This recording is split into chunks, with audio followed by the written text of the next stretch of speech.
Crap.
Welcome, everybody. Conspiracy or Not, here we come.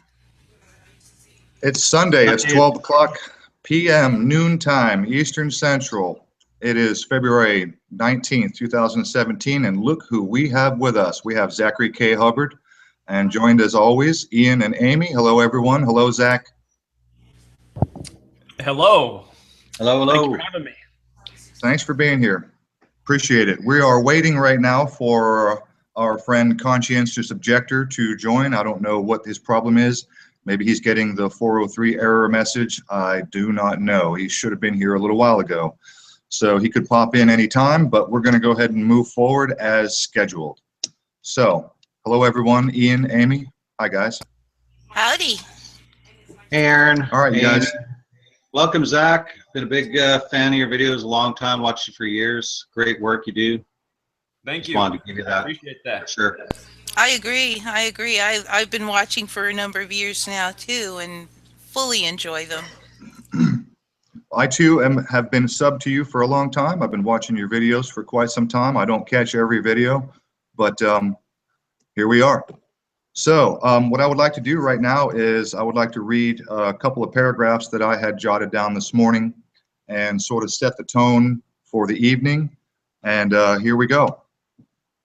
Basically, since I've been awakened to the reality of the corruption of every aspect of our society, I, like many of you guys, have spent tireless hours, years in fact, investigating to the best of my ability and researching as much truth as I can get my head around. Since then, my worldview has changed many, many times. Our opinions are based on our knowledge, and ever since I've started this journey of truth seeking, my opinions have been changed with every new piece of information that I encounter. So much so that I have adopted a new perspective towards my own opinions, namely that I have largely stopped forming opinions. Too many times I've discovered that what I thought was true turned out to be false, and with it, my opinions. So I've learned to hold. So to maintain a true open mind, I've learned to expose myself to as much information as I can on both sides of any situation. I've learned to listen to the opposing views and facts. I've learned to communicate with those who disagree. Today we're going to do exactly that.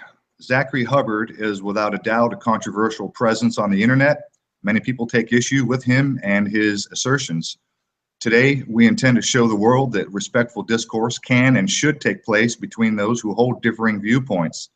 This show is about bringing people together. This show is about sharing information.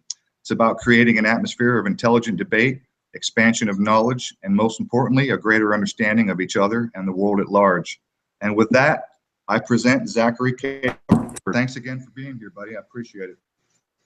Yeah, thanks for having me. I don't think I'm that controversial.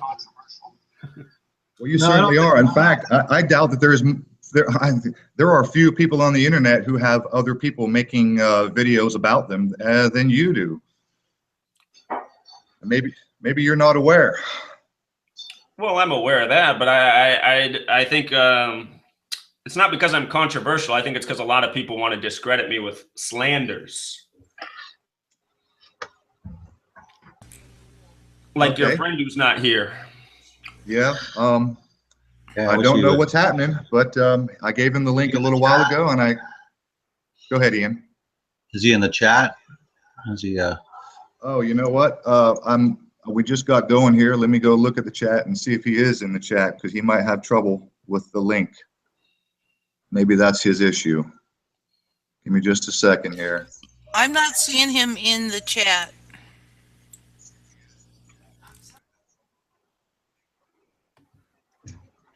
And my computer's running a little bit slow. Hello, everybody. Juxtapose, the Omaha Ben. All right, so we got a bunch of people in the chat already. Michael Resnicki's in here already. A couple of people I've not seen before. Thanks everyone for being here. And I don't see Conchi in here. I sent him a link, and I sent him a message, and I sent him an email. So I know he's waiting. I know he's expecting to be here, and I can't explain why he's not here. So when he shows up, we'll get him in here. Anyway, we're going to go ahead and move forward as scheduled.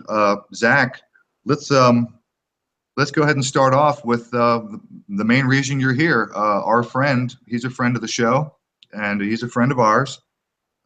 He made a video called you Shill of the Year, and I know you took issue with that. So go ahead and tell us how you feel about it. Yeah, I saw his video, and it reminded me. Before we get to this, how good of friends are you with this man? Do you know him outside of YouTube? No. He lives in England, so I've never met him personally, but you know, I've had a rapport with him for probably well over a year, a fairly close rapport, closer than most on YouTube. Okay, so you think he's a legitimate person? Because I don't know him. Okay, yeah, absolutely. I think he's a legitimate person. Okay, so I'll just assume he's a legitimate person, taking your word, because I don't know him at all. All I know about him is the video he made about me. And Amy, you know, she's linked me some of your shows. And when I've listened to him on your show, I've thought, just so you know, I hear my feedback coming through somebody's speaker. I don't know if I'm talking too loud, but anyway, I've heard this man speak on your show, and he seems reasonable to me, and I agree with a lot of the things he says. So I thought, you know, he seems like an okay guy, but he made a video about me called Shill of the Year in 2016. And I wish he was here so I could hear his reasoning. I would just like to hear him go first. But when I watched his video, I noticed that he had pretty much followed the lead of the other people who had made videos calling me a shill, using the same clips. And so I didn't know if he was just following the work of others. But I mean, he decided to take time out of his own day to make this video calling me the shill of the year, which a number of people saw. And anyhow, I mean, I just think the video he put together is nonsensical. It's cherry picked. It just focused on the few times I've been wrong. And for anybody to go through all of my work and just pick the few times I've been wrong, I mean, there's only been a few times I've been wrong. I have so many times I've been right. It's not even a comparable amount. So that's just what I wonder. Why would you pick the few times I've been wrong about things and just focus on that and then use that to say that I'm the shill of the year, when you could go through those same videos and you could make a very long compilation about all the things I've been right about? And you know, it's hard for me to debate what he's thinking without him being here and having him express himself.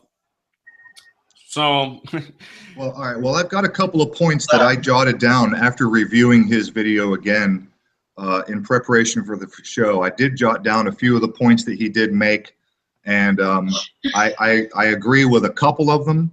I have my own issues with Gematria, and we're going to go ahead and hash some of those out. We're going to give you a full chance to explain the merits of Gematria. That's why I titled the show the way I did. We'll be discussing the merits of Gematria. And I'd like to compare that with numerology as well, and maybe make a distinction between the two. But Aaron, one thing I want to point out about the video as well that he made about Zach, it's that he took a clip from Zach, when he was wearing sunglasses. Okay. Yeah, Says, one of his first. How come you're wearing sunglasses? I mean, look at is he wearing sunglasses right now? No. Right, which is just really lame, and a lot of people. See, I thought it was comical. really out of the left field for him to even throw that in there like that, because he like you said, he's a cherry picking one video of you with sunglasses on. Right, and a lot of people. What's funny is a lot of people have taken that clip who've never shown their face on the screen, and here I am, someone who puts my face on the screen, you know, pretty much in every single video. So, right. Has he ever put his face out there? Not to my knowledge. So that's exactly what I mean. I mean, there you go. Is he here exactly now? What I mean. No, he's not here either. Well, you guys, somebody keep an eye on the chat box, because if he's having issues, he might show up and say something in the chat box. Anyway. I'm keeping an eye. So anyway, I did review that video that he made, and I jotted down some of the points that he brought up. Some of the points I do agree with, and there are other points in his video that I do not agree with, that I do take issue with. And like you said, you know, going after somebody because they're wearing sunglasses, or, you know, he also mentioned that, you know, the video he chose, you had mentioned that you were writing a book and trying to get it out and get it published. You know, he seemed to, he said in the video, he said, oh, other people make write books too, and then linked you to L. Ron Hubbard. I think that's not necessarily appropriate. However, on that note, I will ask you openly, is there a relationship? You do have the last name. Are you related to L. Ron Hubbard? No, man, and I've covered that a million times in my videos just because it gets asked so much. And honestly, those types of things are what's wrong with this online truth community. You know, I don't like the term conspiracy theorist. Me neither. It's a stereotype and it's meant to discredit people. But a lot of people who are in this online community really are conspiracy theorists. They're not really focused on truth. They're more focused on being paranoid and just connecting dots that aren't there. That's what conspiracy theory is. To say that somebody has the same name, Hubbard, so that they must be related to L. Ron, I mean, that's just pure idiocy. How many people in this world have the last name Hubbard, you know?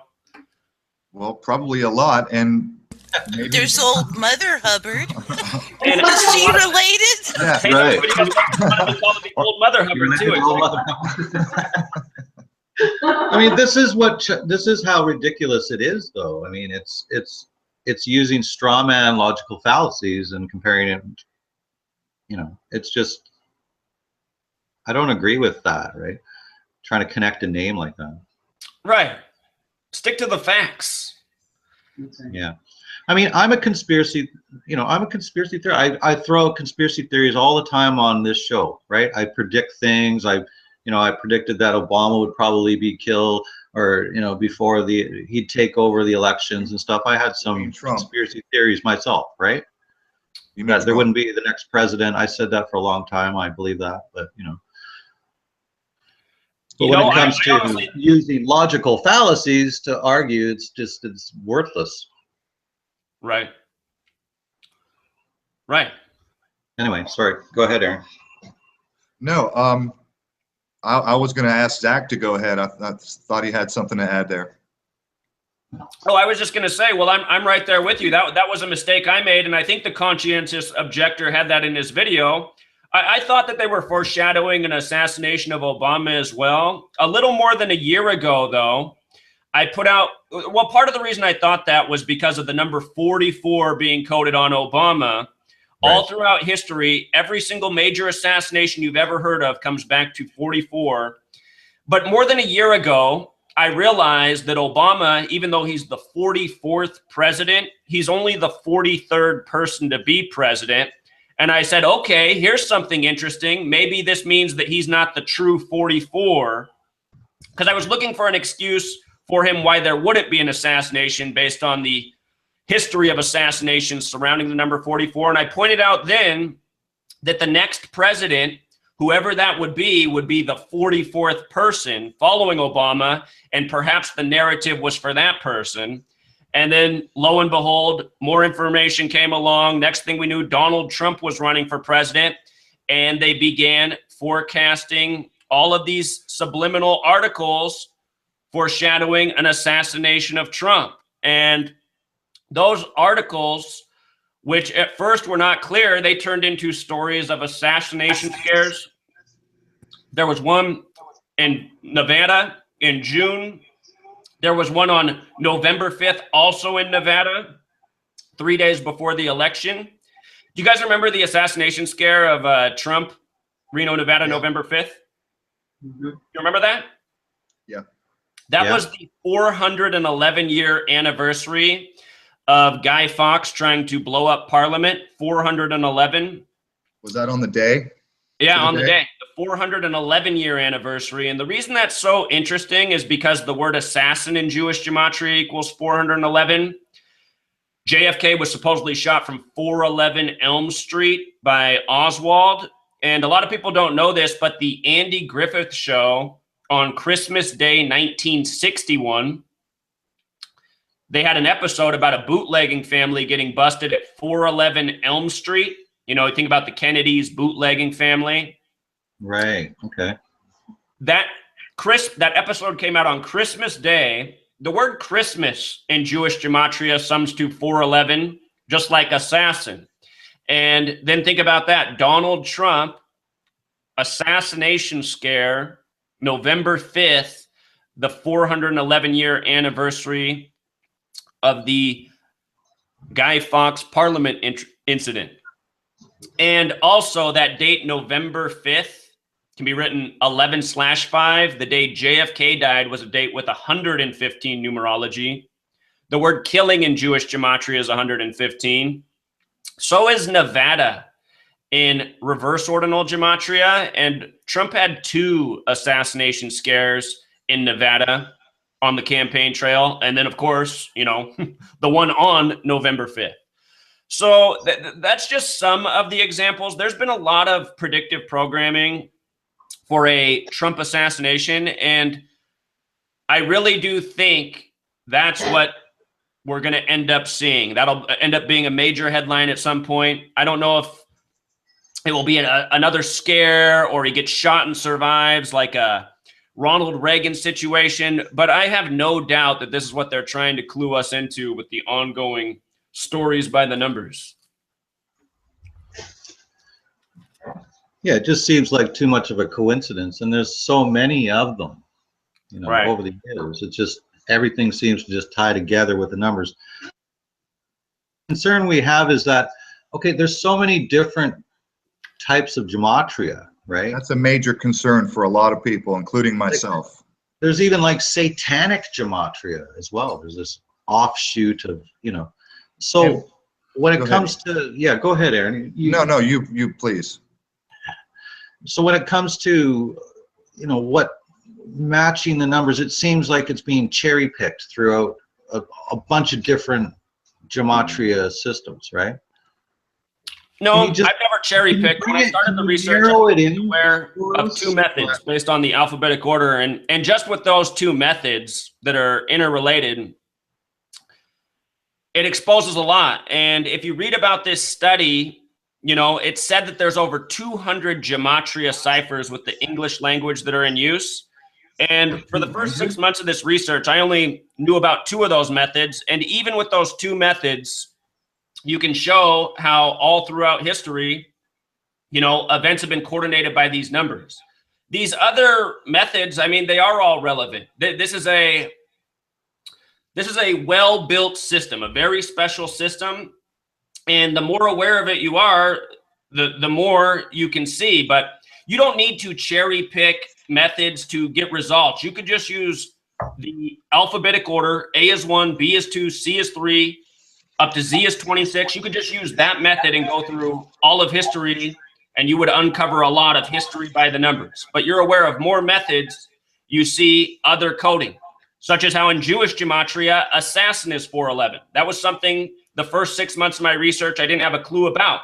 But when you start looking that assassin is 411 and Christmas is 411 in Jewish gematria, and on Christmas Day, there's this episode about the bootlegging family getting busted at 411 Elm Street. And then lo and behold, you know, in the history book, JFK was shot from 411 Elm Street. If you want to look at that and go, well, that's just a coincidence and maybe you cherry picked it, what I would say is that's a sign that your mind doesn't work. the reason I have taught these additional methods is because there's all sorts of proof. I mean, if you have logic and reason to see that these methods are completely relevant. Okay. Some of the issue that I personally have with the gematria that I see you and others use is that while defining a specific event, that you will use more than one system to define a specific event. And to a lot of us out here who don't fully understand the gematria, it does seem like cherry picking, doesn't it? I mean, it does. Well, can you think of an example? Like, how did I define it with multiple methods? Okay, well, when you said the word Christmas in Jewish gemat is 411 in Jewish gematria, okay? Now, what is Christmas in simple reduction gematria? It's the same as death. Christmas is the same as death. So that's where we kind of like are confused about it, is because you can take something out of all of these different gematria to what, you know, I don't know, Aaron, maybe you can explain it better. I don't know. You might want to repeat yourself. You were breaking up a little bit there for me, at least. Just like there's so many different systems of gematria where you can just pick out what matches here and what matches there, right? Like, if it all followed one common system, then it would seem more like it was more designed, right? I don't know what to say about it. So Zach, what you're saying is that you do not actually do that while defining a single event, that you do not use more than one system? Is that what you're saying? Well, I started with one system because I only knew one system. And so look at this. Here's what I started with. I started with the alphabetic order. A is 1, B is 2, C is 3, up to Z is 26, right? We all understand that. Very clear. Right. When I learned about that, I read that there was one other system that was directly related to that. It's the same thing. It's the alphabetic order, but you turn each letter into a single digit. So A is 1, B is 2, C is 3. When you get to J, J is the 10th letter. 10 is 1 plus 0 becomes 1. So J is 1. When you get to Z, it's the 26th letter. 2 plus 6 is 8. So when I began, that was my tool set. I knew about these two forms of gematria. I understood that they were interrelated. And so that's what I began with. I began all my decoding with that. And, you know, the first time I decoded the JFK and Bobby Kennedy assassinations, that was some of my earliest research, looking at those two deaths, the deaths of the brothers, the president and the man running for president. And so if you go back and watch my oldest JFK video, this is all I teach people. I show how in the reduction method, the name Kennedy equals 33. And here's JFK, who was killed on 11/22 in the middle of Dealey Plaza, named after a 33rd degree Freemason, right? So dead on 11/22, Kennedy's 33. Massachusetts is one of 3 states that sums to 33 where the Kennedys are from. Wait, Kennedy was 33 years old? No. The name Kennedy equals 33. Okay, sorry. He died on 11/22 in the middle of Dealey Plaza, named after a 33rd degree Freemason. I'm glad you did that, though, because it reminds me that maybe I talk too fast so people don't hear me. You do, and that's an issue I did want to bring up, but go ahead. But 11 plus 22 is 33 as well, right? Right. So when I started this research, I knew that if you wrote out 33 with the reduction method, it summed to 66. And Robert Kennedy died on June 6th. June 6th, right? 6/6. The name Sirhan, his assassin, equals 33. Sirhan equals 33. You put it together twice, Sirhan, it equals 66. You know what else equals 66? Robert Kennedy. Robert's 33, Kennedy's 33. So for a long time, I just taught those things because it was all I knew. I knew that Robert and Kennedy were both 33, like added together 66, just like Sirhan. I said, how interesting is that Robert Kennedy died on 6/6 and his brother died on 11/22, and they're both Kennedys. We understand that this number 33 is significant to Freemasonry. Dealey Plaza is in the middle of, Dallas, named after a 33rd degree Freemason. If you don't know, the Zapruder film is also made by a 33rd degree Freemason. Anyway, to me, that's just where I began. Those were how simple my earliest videos were. And I said, do you think that that's coincidence? Then as I did more research, I learned things such as JFK died on the first day of Sagittarius. And I noticed that using the alphabetic order, Sagittarius summed to 144. If you look at the time Bobby Kennedy died, he died at 1:44 in the morning, reportedly on June 6th. You know that we were just talking about the Christmas episode with, the bootlegging family on the Andy Griffith show? That episode came out 144 days after Obama was born. Obama was born August 4th, 1961. And when you write out 44 as a word, it sums to 144. Obama, the 44th president. A lot of people don't know this about JFK. JFK was the 35th president, but the 44th term president. 44, that number connected to killing all throughout history. The name Abraham using the alphabetic order is 44. So anyway, when I began this study, I only knew about the reduction in the ordinal, and I just saw how all throughout history, just using these methods, you could line up all the assassinations by the numbers, and they all came back to the same numbers. And I only knew about those two methods. So that's all I taught about when I began. You can go back and watch my oldest videos. Then, just becoming more aware, I don't even know if it was me who saw it first or if it was somebody who caught it using one of the Gematria calculators, but they said, hey, Zach, did you know that the word assassin equals 411 and JFK was killed from 411 Elm Street? I don't know if somebody told me that once upon a time or if I discovered it. I can't remember because I just been doing this work every day and a lot of it's a blur. But, once upon a time, I looked at that and I said, wow, Jewish Gematria. Is this a coincidence? Well, then you notice further things. Okay, Christmas is 411. You do more research. You look at the death of Yitzhak Rabin and so many other people, and you see these same numbers are involved in those deaths and killings. And then that's when you realize, okay, this is not a coincidence. This is part of the code. This is additional information. So that's how I have come to teach more than what I just began with. Observation, weighing the evidence, looking at the facts, and then it becomes clear, okay, these other methods are relevant. I don't feel like I've ever cherry-picked. I feel that I've always documented why these other methods are relevant, how they're all interrelated. I mean, they're all based off the English alphabet. So. All right, well, back to my original question. Do you, while you're explaining one specific event, do you use multiple systems to define that event?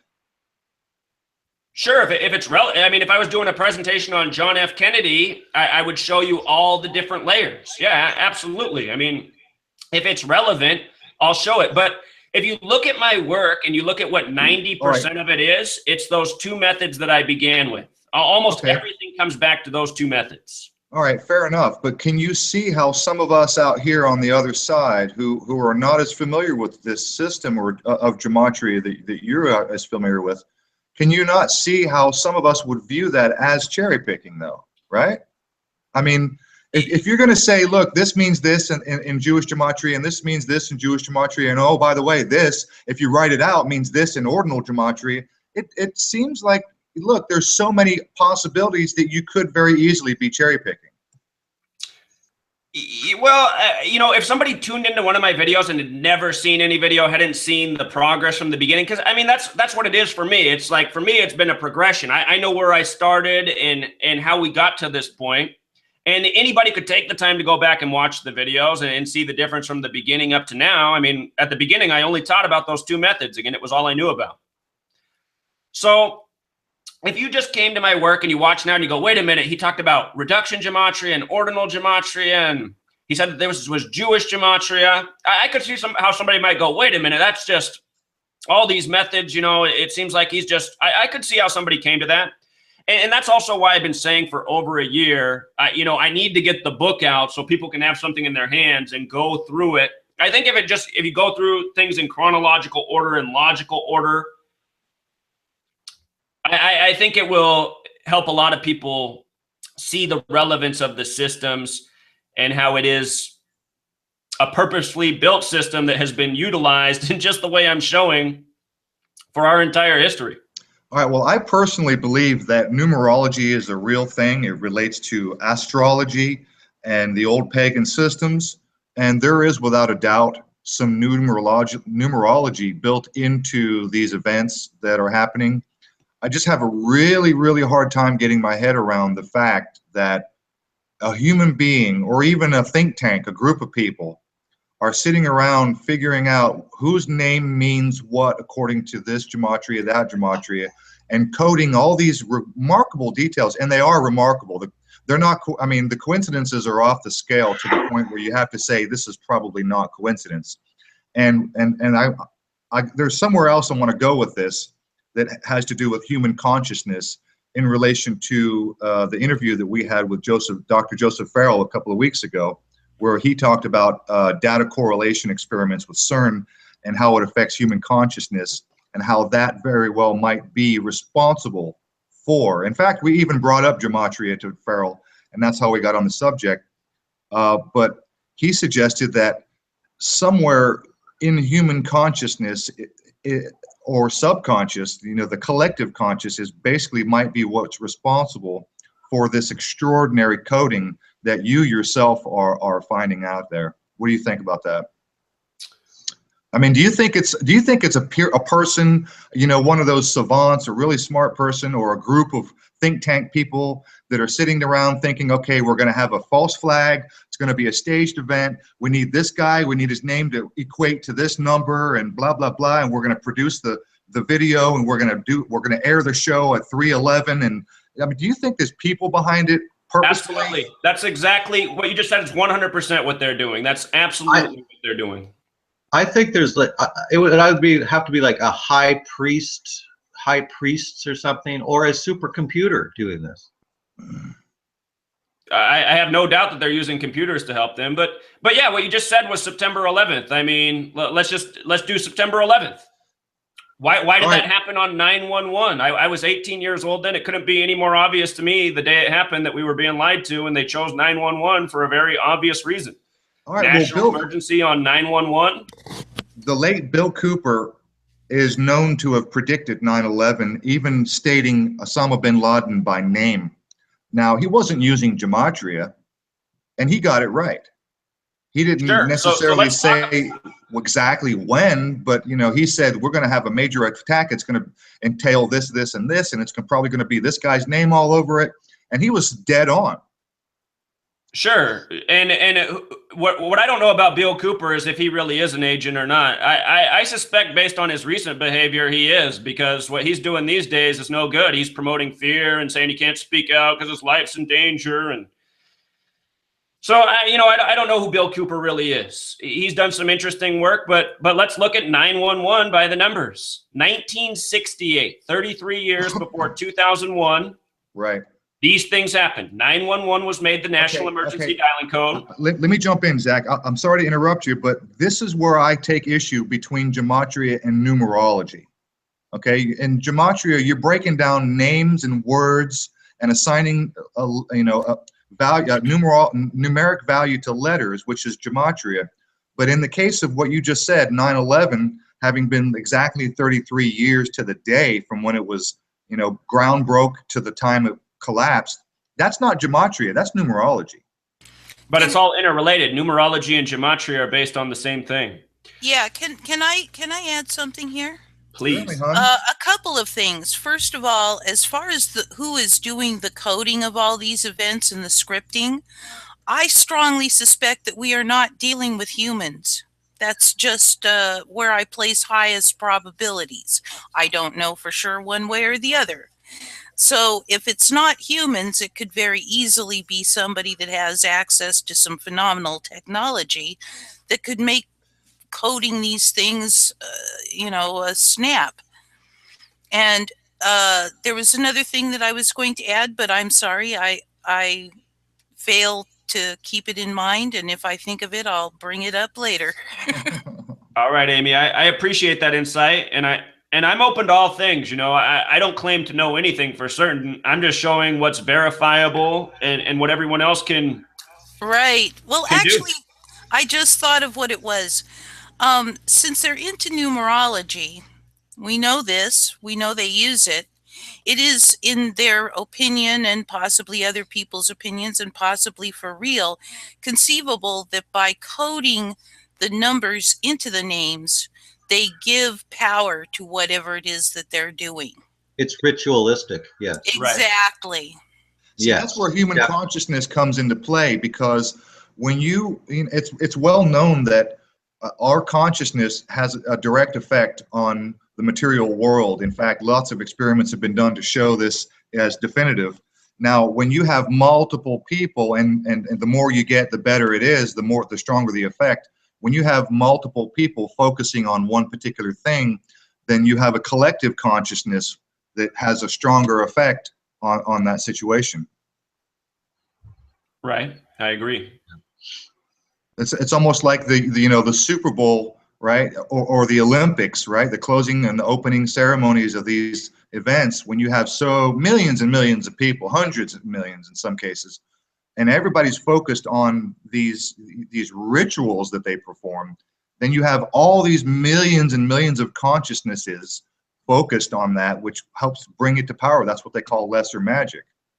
Absolutely. But you're also programming all those minds at once. Right. You guys want to hear my theory about this? I think it's a supercomputer that's coming up with all these events and occurrences, and whatever comes out a match, it happens. Whatever doesn't come out a match is just missed. Yeah, Ian, you're onto something. That's right. Let's talk about 9/11 real quick, though, because I think it's a very concrete example of the relevance of what I'm showing. Okay. So 1968, the same year 911 was made the national emergency dialing code, the same year World Trade Center construction began in New York, the same year that George W. Bush graduated from Yale and Skull and Bones, also the same year that Stanley Kubrick's Space Odyssey 2001 came out. 1968 is 33 years before 2001.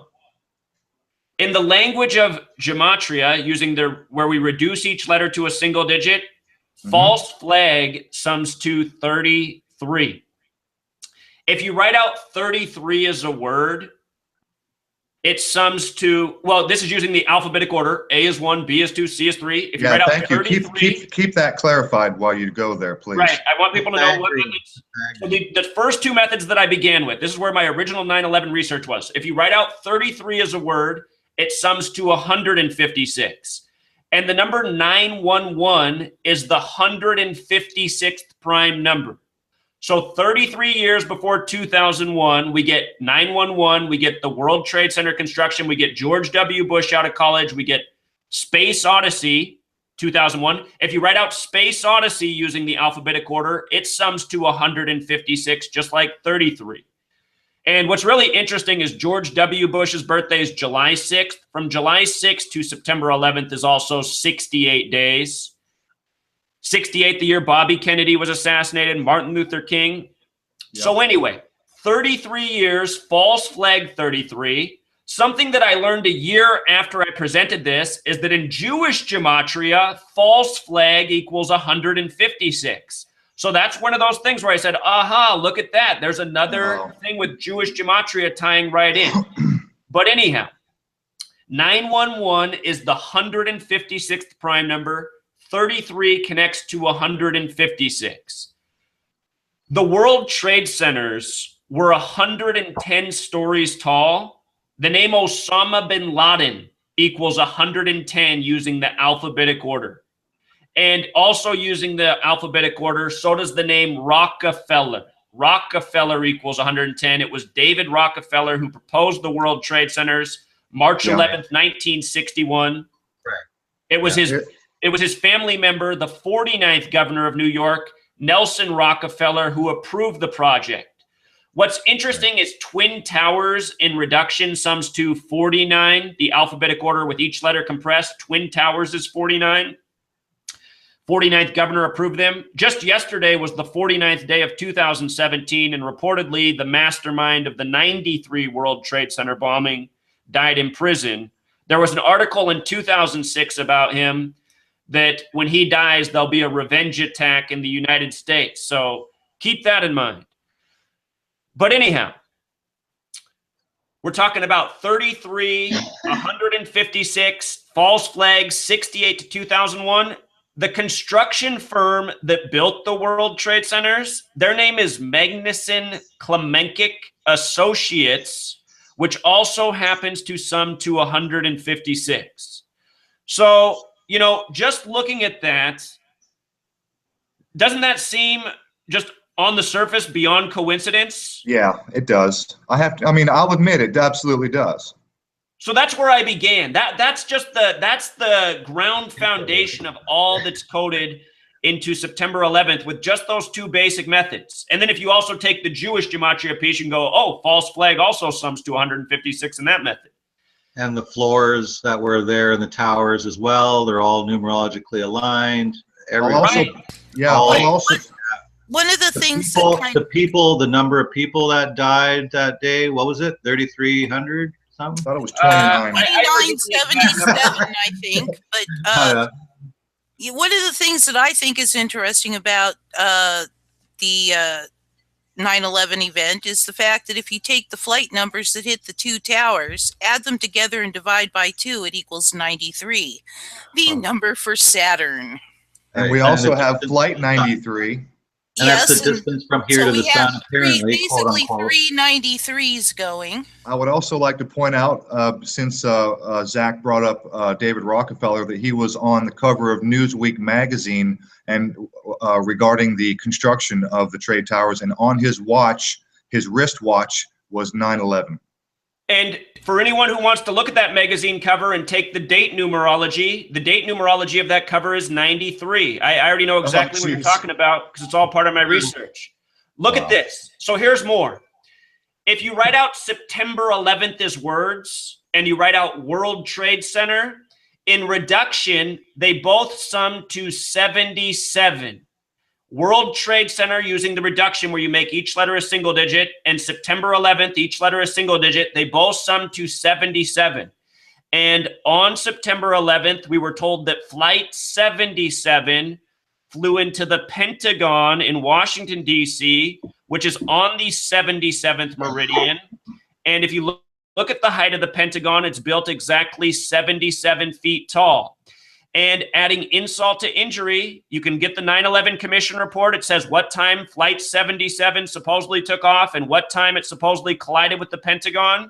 If you look at that time, it's exactly 77 minutes. Flight 77 reportedly hit the Pentagon 77 minutes after taking off on the 77th meridian. And again, you add the Gematria touch, September 11th, 77, World Trade Center 77. And now for that other piece, the piece that some people say, okay, well now here's where you're reaching for too many things. This is how I figured out that the other methods are relevant. In Jewish Gematria, Tisha B'Av equals 911. And what Tisha B'Av is the Jewish Remembrance Day for the destruction of the two temples. The destruction of the two temples is Tisha B'Av. Tisha B'Av in Jewish Gematria is 911. And our own media, 60 Minutes had a special not long after September 11th about the Israeli men arrested in New Jersey who were dancing and filming and said that they were there to document the attacks. Our own media put out that information that Israelis were in the country on September 11th, who were sent there to document, and they were sent back. Our own news told us that. Our own news told us that all the hijackers were from Saudi Arabia. You know, these are our allies in the region. And at the same time, they told you they had to go to war with these countries that weren't even involved. So this is what I have been recognizing over all of this time, you know, just putting out the obvious in front of our face, noticing, you know, suspicious numbers. After several years of looking at this and trying to connect the dots, I found the Gematria. You know, the most basic forms when I began to decode, a lot became very clear. And just over time, I've learned about more and more methods, and it's become undeniable that those methods are very important.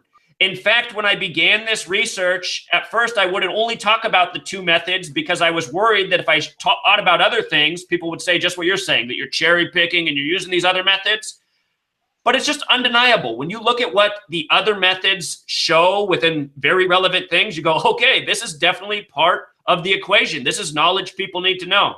And when I make my videos, you know, I always try to show people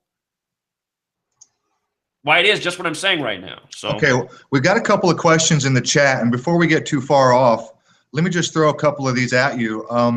I'm not sure if Bella is still listening. Haven't seen her in the chat box, but she asked, how did you learn of all the Gematria codes? And also Jordan Rains has asked, he says he doesn't doubt the Gematria is real, but how is it helping us in our daily lives? That's a question I would like to have asked as well. So how did you learn about all the codes? And really, Zach, how is it helping us? Because, I mean, and on that note, what predictions have you had with Gematria that are really significant? And when I say significant, I mean beyond predicting the Patriots game. I mean, have you used Gematria to predict an event, a false flag or a staged event or anything like that? Have you had any revelations in Gematria that have actually predicted one of these events that we're all concerned about? And like Jordan Rains is asking, how is it helping us in our daily lives? And before you answer, I want to go back to what Conchi said in his video, and Conchi is our friendly name because it's Conscientious Objector. We just shorten it. He does say that in his video that most of what you do is in hindsight. So according, you know, Jordan Rains is asking, how is it helping in our daily lives?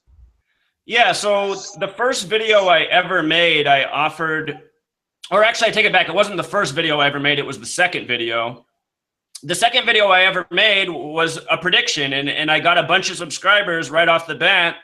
The second video I ever made was about the Michael Brown shooting. And what I explained in that video was that in all of these false flags where the police are involved and it's meant to provoke an element of the society or pit people against each other, I said they'll routinely code 33 into the names of the officers who are responsible for the needless killing or whatever. And if you go back to the Michael Brown shooting, they didn't put out the name of the officer, I forget now, for at least a week until after the shooting. But I told everybody, I said, when the officer's name comes out, the officer's name will sum to 33 in this reduction method.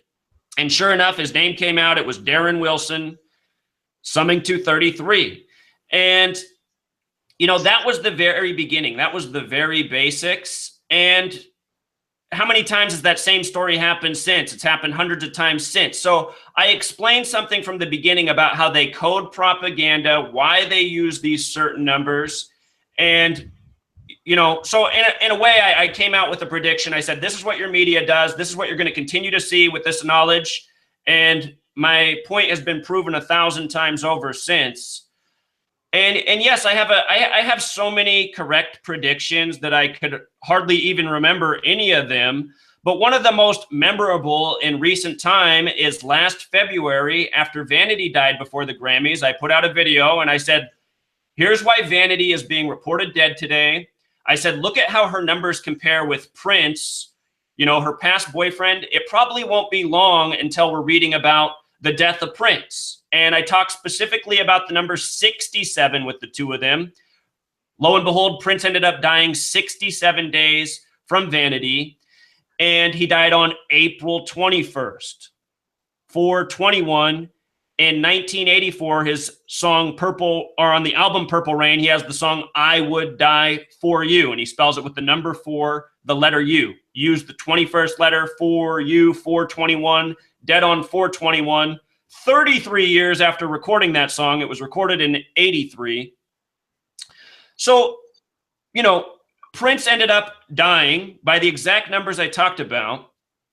If you go back and watch that video, I show English reduction, English ordinal, and I also talk about Jewish Gematria, how the word death equals 118 in Jewish Gematria. Prince's full name equals 118. The word elevator has Gematria of 118, dead in an elevator. So anyway, that happened. When Prince died, I showed how the day of his death, what was significant about that, and I showed how it would be connected to a number of other things, including the professional sports championships to come, plus other narratives that would unfold throughout the year. And it was game 1 of the NBA finals where they released the cause of death for Prince, which was by the numbers. And that cause of death was directly related to the upcoming NFL season. And if you missed my work, I mean, I showed all year how his death was used as a riddle in sports games, the election of Donald Trump, and so much more. And I mean, it's a lot to explain, but that's one of the more recent predictions that's still part of an ongoing narrative. And to ask how Gematria can benefit any of us, I mean, I don't even, it's that Jordan Rains who asked that question. I'm embarrassed for him to even have to ask that, because I know that he's followed my work from the beginning. And, you know, lately he's been making videos about me because he's a flat earther and he's real invested in the flat earth, which is a psyop. But he should know how Gematria benefits a person. He's been around this whole time to witness all of my correct predictions. And what this knowledge gives you is clarity on why things are being done and who is responsible. You know, Gematria is a Jewish practice, and it's no secret that Jewish Zionists control the media, controlled world banking, have major influence over our governments. So what Gematria does is it gives you a way to see through the lies, show you who is responsible, what's being plotted, what it's all connected to. Plus, Jordan should know this. He's been here for 3 years. I have learned is there is a reason these people are so about this language, why they spend so much time in it. There is something larger than just coding propaganda in the news.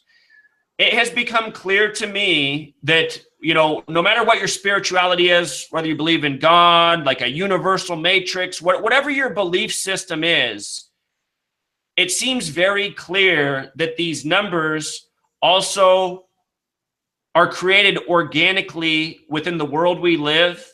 And when we are aware of this language of numerology, Gematria, just by being aware, you know, we can observe things in our own life that perhaps give us greater insight into our behavior, the choices we're making, what's going on. It's like when you read about astrology, when you read about numerology in your personal life, there's a lot of information on how these numbers have a real impact on us. And just in the years that I've been aware of this, I've made so many mind-blowing observations about my own life that just seem so far beyond coincidence. It's just, you know. Well, now, Zach, all right. No, go ahead, Ian. All of this adding up the numbers and everything, it's all telling us a story, right? It's all explaining who did it on what day and why. Do you agree with that? Sure, it's like Clue. It's like a code, right? It's like a universal language that we can't read unless we actually look into it and study it. But the people that are in the secret societies, they learn this code as a part of their language system, right? That they can use amongst each other, right? Right. Just like the crop circles as well. It's like a code, right? It's telling you something, and it's sending a message throughout the world to all of the secret societies in the same club, right? So to speak, who are all in the New World Order agenda all together, right? Right. And they all have their underlying motives that they do their things, right? So do you think that it's a bunch of different factions within the secret societies that are doing their own events and coding their own events and putting their own little stamp on each of those? Absolutely. Like there's a stamp for the Society of Jesus, the Jesuit orders, the Masons within the Right. Catholic Church, and it's a signature that shows up a lot. What I was showing about Donald Trump's convention in Cleveland, the date it began, July 18th. So two really things interesting. July 18th in most parts of the world is written 18/7. And from that day, July 18th, to what was going to be Inauguration Day, January 20th, 2017, that was a span of 187 days. And at the time, what I knew about 187 in regards to the White House and the history of presidents, I only knew two things then. That was the first recognized president using the alphabetic order. A is 1, B is 2, C is 3, up to Z is 26. George Washington in Gematria sums to 187. George Washington in English reduction equals 88, just like how Trump does using the alphabetic order. But 187, I knew that that connected to George Washington. I also knew that the last Republican president, George W. Bush, was born on July 6th, the 187th day of the year. So I thought that was interesting, and I kept pointing that out to the people who followed my work. I said, if Trump ends up in the White House, remember this about 187 and his convention beginning in Cleveland. Well, in the past week, I just came across a Gematria method that is very relevant and that I have completely neglected this entire time. And this is what it is. It's called reverse Gematria. It's putting the alphabetic order in reverse. So Z is 1 and A is 26. And what's really interesting, when you put Washington, D.C. in as a word in reverse Gematria, Washington, D.C. sums to 187. So how fitting. You know, Trump, who was selected to be the next president, our elections are a complete farce. And I mean, that's just another thing about Gematria. You can just go back and see how these people are stage puppets going out, making headlines day by the numbers. That's why, you know, brother, honestly, as you asking me, you said that you followed my work. I feel that anyone who has to ask me what the relevance of my work is and what the benefit is, I mean, it kind of just dumbfounds me. I don't know who else is putting out knowledge that shows definitively how propaganda-based and what a puppet show our media is. But anyway, 187 days later, Trump becomes the president in Washington, D.C. Now we know that Washington, D.C. equals 187. Also interesting in this reverse Gematria, Society of Jesus equals 187. Donald Trump began his Jesuit training. The Jesuits are the Society of Jesus. In 1964 at Fordham University. We have a Jesuit president. We have a Jesuit pope. Does anyone remember when Pope Francis came to the United States in September of 2015? He left the country on September 27th, which is the Jesuit order's birthday. You might recall that while he was here, he met with Jeb Bush on September 23rd. He met with John Boehner. He met with Barack Obama. After his visit, Jeb Bush dropped out of the presidential race. And you might recall that John Boehner said that after talking to the Pope, he felt that he no longer was fit to be the leader of Congress. So he resigned from that position, and then it became Matt Ryan, who's a Jesuit himself. But anyhow, just looking at all of this now, you know, you just look at the order of what's been going on in this nation. You know? We get this Jesuit Pope visiting. Next thing you know, there's a shakeup in Congress. You got Jeb Bush, one of the front runners in the Republican Party, dropping out of the race. Lo and behold, all this time later, you have a Jesuit in the White House.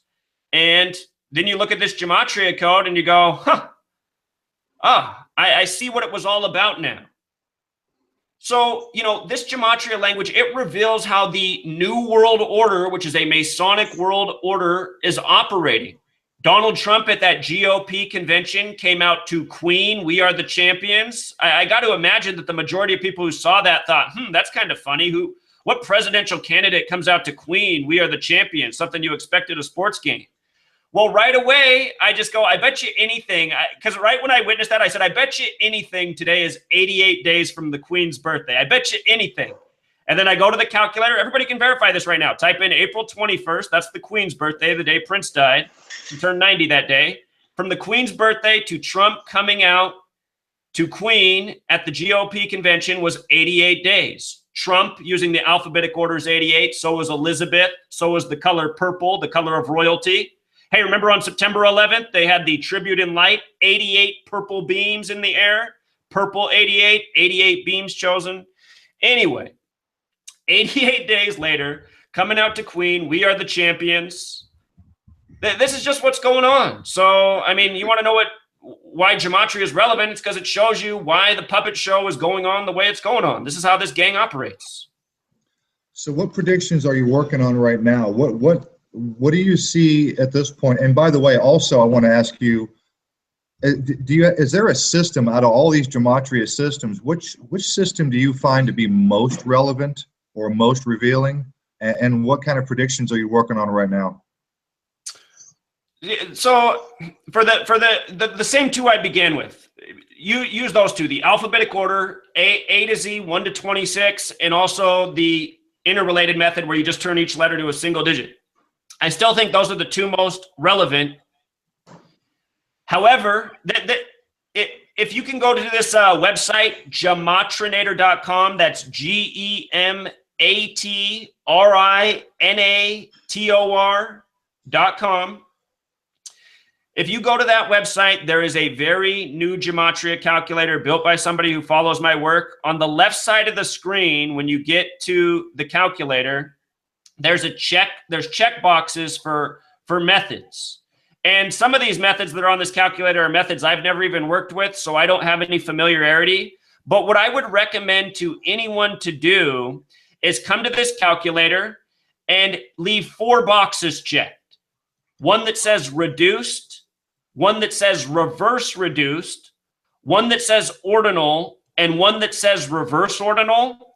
And if you have any familiarity with my work and the numbers we've been talking about, just type in, just do a search. Just get on a topic and think of related words and search for them and look at the synchronicities between these Gematria methods, which are based on the alphabetic order forwards and back. I've been blowing my mind this week with the reverse ordinal Gematria. It's just shed so much light on so many things that I've already been looking at. Are you guys familiar with my work on the coding of 42 and 59 on Black people throughout history? That's interesting you brought that up, because I jotted down another question relating to the number 42, because that seems to be an extraordinarily important number. I don't know if you probably are familiar with the YouTube channel Changing Reason. He's got a whole video where he shows roughly 25 or more examples of recent news articles of these supposed, events and shootings where the number 42, death is usually involved.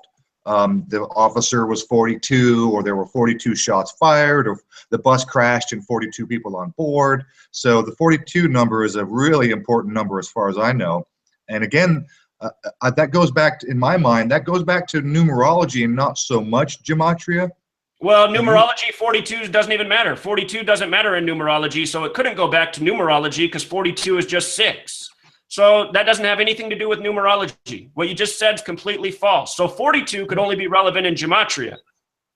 No, not necessarily, because look, Gematria, you're free to make the distinction. You know what numerology is. Now, I was just going to ask you to go ahead and make the distinction for us. You distinguish for us. What is your distinguishing factor between numerology and Gematria? You go ahead and explain that for us. Only 11 numbers matter. In numerology, it's just 1 through 9, 11, and 22. That's it. There's no 42 in numerology. 42 is 6. 4 plus 2 is 6. So 42 couldn't possibly be relevant in numerology. It becomes relevant in Gematria. The word Freemasons 42, Zionism 42, history. Okay, so that's your distinction. Your distinction for numerology is it goes from 1 to 11, and that's it. And it doesn't. Numerology doesn't care about anything else beyond that. Numerology doesn't go 1 to 11. I'm sorry. What was it you just said? Numerology is only focused on the single digits, 1 through 9, with the exceptions 11 and 22. Because that's the master number and the master builder number. Well, I don't know if you can explain this, but how is it that numerology would go from 1 to 9 and then jump to 11 and 22 without anything in between? Why would numerology not care about any other numbers?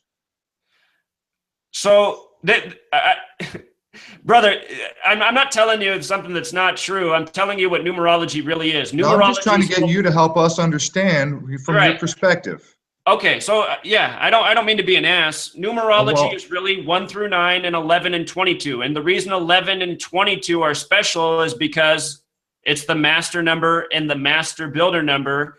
And so what that means is if you have a number, say 1,087, in numerology, it's not 1,087. It's 1 plus 0 plus 8 plus 7, which breaks down to 16. And then 1 plus 6 is 7. So 1,087 in numerology is 7. Okay. However, if you have a number that breaks down to 11 or 22, you stay on those. You say, okay, that's 11, that's 22. Why And not the reason 33 why- then? Huh? I mean, why not 33 then? I mean, that's certainly an important number, right? Stay on 33, but if you read true numerology, it's only 11 and 22. Some numerologists, they call them like the New Age numerologists, also consider 33 one of the master numbers. But traditionally, it's 11 and 22. I might suggest that perhaps the reason number 33 isn't in there is because it's sort of the hidden number by adding 11 and 22. So Sure. it's a hidden thing as opposed to an overt thing. Sure. 33 is considered the master teacher number to some numerologists. And in Gematria, the word teacher with the reduction method, teacher equals 33. So some numerologists do say 33 is a master number. They call it the master teacher number. So you could say also, if you broke down your digit, you could just stop at 33. Some numerologists would tell you that's not pure though.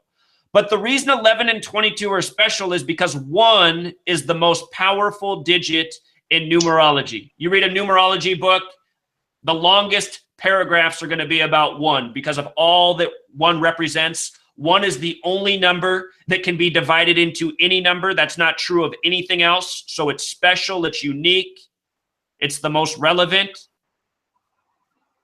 2 is said to be the next most important number in numerology. So think about how 11 is 2 1s, which also 1 plus 1 would break down to 2. And then 22 is 2 2s. So 1 and 2 are the most important of the single digits. And then the next most important is 9. But anyway, 22 is the master builder, building, construction. In numerology, 4 represents foundation. 22, if you broke it down, would be 2 plus 2 equals 4. So 22 has the quality of 4. Plus it has 2, which in numerology represents coming together, like building, constructing something. Also, 2 can symbolize taking apart, dividing. That's why Freemasonry, the 2 pillars are so important, the 2 towers, the destruction of the 2 temples.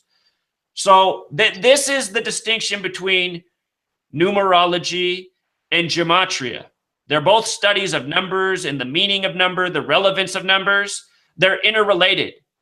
That's why if you look at my videos, there's so many people who will come along who are numerologists, and they'll write a comment like, your whole video's on 42, idiot, and 42 is just 6. So, you know. Okay, well, I wasn't aware. I mean, I don't study numerology. I don't study Gematria, so that's why we're having you on to get you. I mean, to get our questions answered.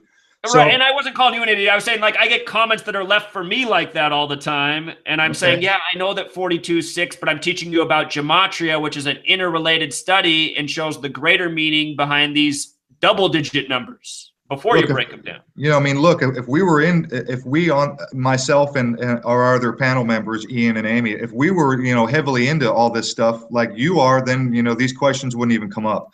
That's why you're here. So, real quick, I want to go back to Conscientious Objector's video because there were a couple of other points that we should probably cover, even though he's not here. Oh, look, there he is. Yay. Dominic, hello. Hi, guys. Hey, glad to see you. Where you been, pal? Had to walk the dog, sorry. Had to walk the dog.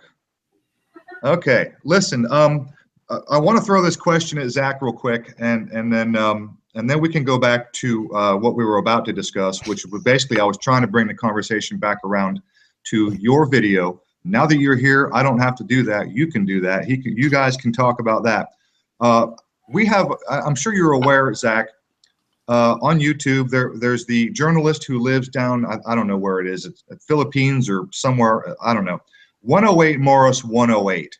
Just give me your Gematria opinion of that title of that, just off the top of your head. I'm just spitballing here. What do you think of that as an avatar name? 108 Morris 108.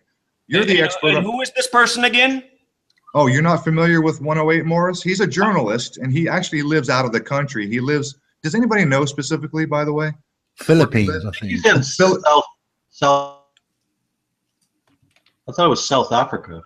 No, I think he might be in the Philippines. It's like an Asian, somewhere in an Asian country. Somewhere where they have tuk-tuks.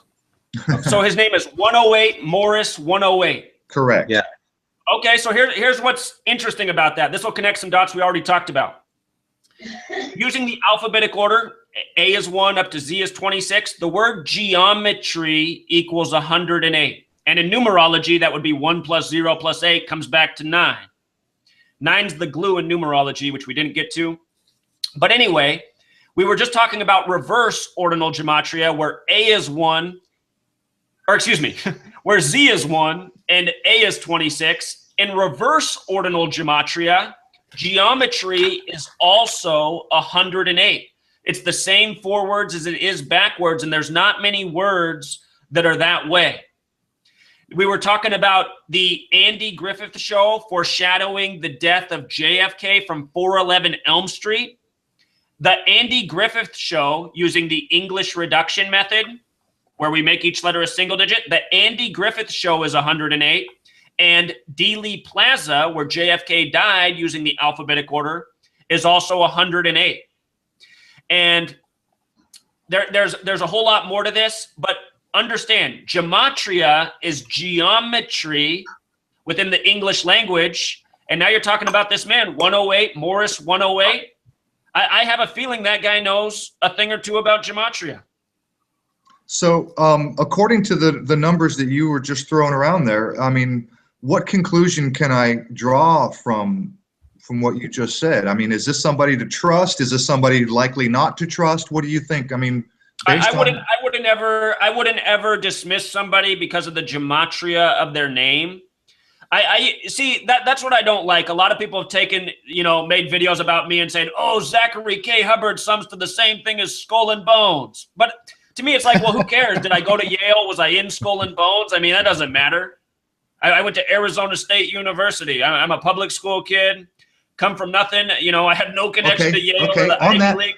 All right, let me jump in. On that note, since your name equals Skull and Bones, like we were saying earlier before Conchi or our friend Dom joined in, that, I was asking, do you think that there's actually a person or a think tank, a group of people who are really sitting down, working out all these numbers for each event and planning everything according to names and whatnot?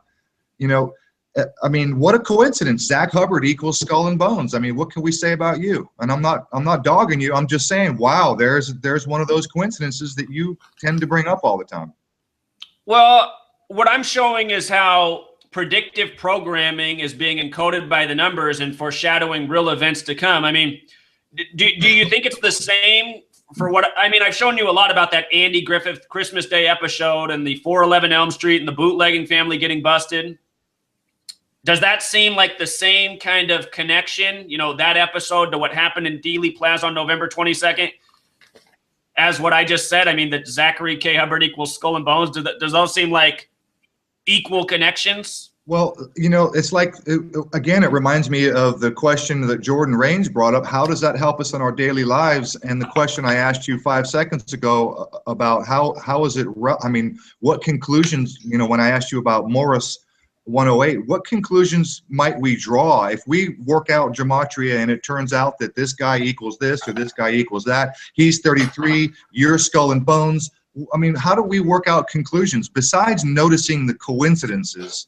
What sort of conclusions can we work out through this method? I mean, yeah, ultimate conclusions. It's like Jordan was asking, how does that really help us in our daily lives? Well, by understanding that, so people already understood that predictive programming is a real thing. September 11th was foreshadowed in a number of ways, correct? Yeah, sure. So this gematria knowledge, it gives further insight into how the predictive programming is created, why certain numbers are put before people's eyes, why the dates they're released on, how those link up with when the actual event happened. So the more you understand, the more you can see the structure they work by, and you can begin to make, estimations for when the next false flag might happen. A lot of people right now are putting out videos that they think something big is going to go down on March 11th. Yeah. And in Seattle. Some people are saying Seattle. Oh, I've seen some of the videos out there. I think it's interesting. Chicago It's too. going to be Seattle, but That's Spudgy Pan. That all comes from Spudgy Pan. Right. Sorry, I couldn't hear. That all comes from Spudgy Pang, the channel with the Hey, Dom, Seattle can you 311. turn your mic up a little bit? You're a little quiet.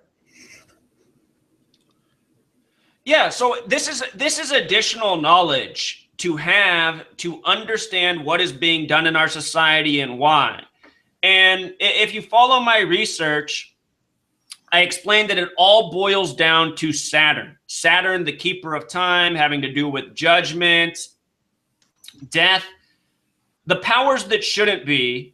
Almost all of their coding comes back to Saturn. And when you look at their rituals again and again, from September 11th to the Boston Marathon bombing to whatever else you want to name, it all comes back to Saturn. So when you can start to recognize which dates are most relevant to this Saturn code, you can start to say, okay, this is a date we want to look out for. And, I don't know how to explain it more clearly than that. To understand things in this world, you need knowledge. And what I am sharing with you is real knowledge that is being used by this gang, that has been used all throughout history. And when you're aware of it, you can see through things in real time. It's like, did you catch the headline yesterday about the 93 World Trade Center bomber? 93 World Trade Center bomber mastermind that he supposedly died in prison yesterday. Right. Did you see this story? Yeah, the headline I saw. Specific reason that story came out on the 49th day of the year. And Testing.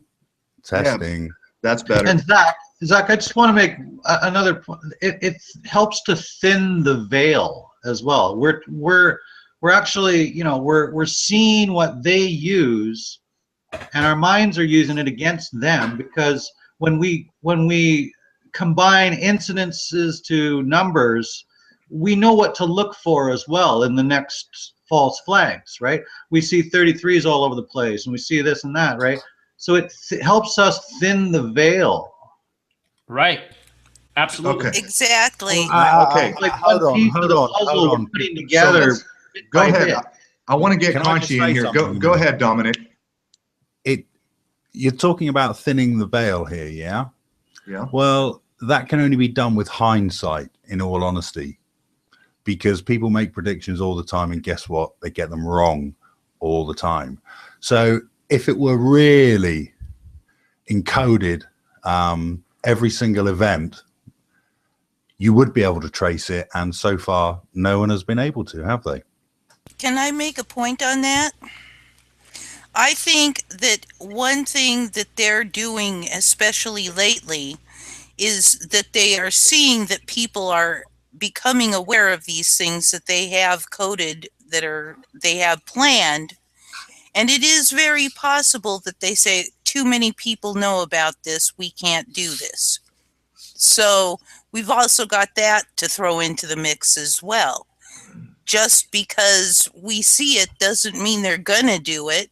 They may say, look, everybody's talking about it. Let's do something different.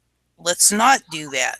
Whatever. Yeah, but Amy, you've got to think, it's got to the point, a lot of conspiracy people, or people involved in the conspiracy theories environment on YouTube, are paranoid. For instance, look at your logo right now. Oh, it's the all-seeing eye. Oh, it's purple. Oh, it's Phoenician. Oh, she's a shill.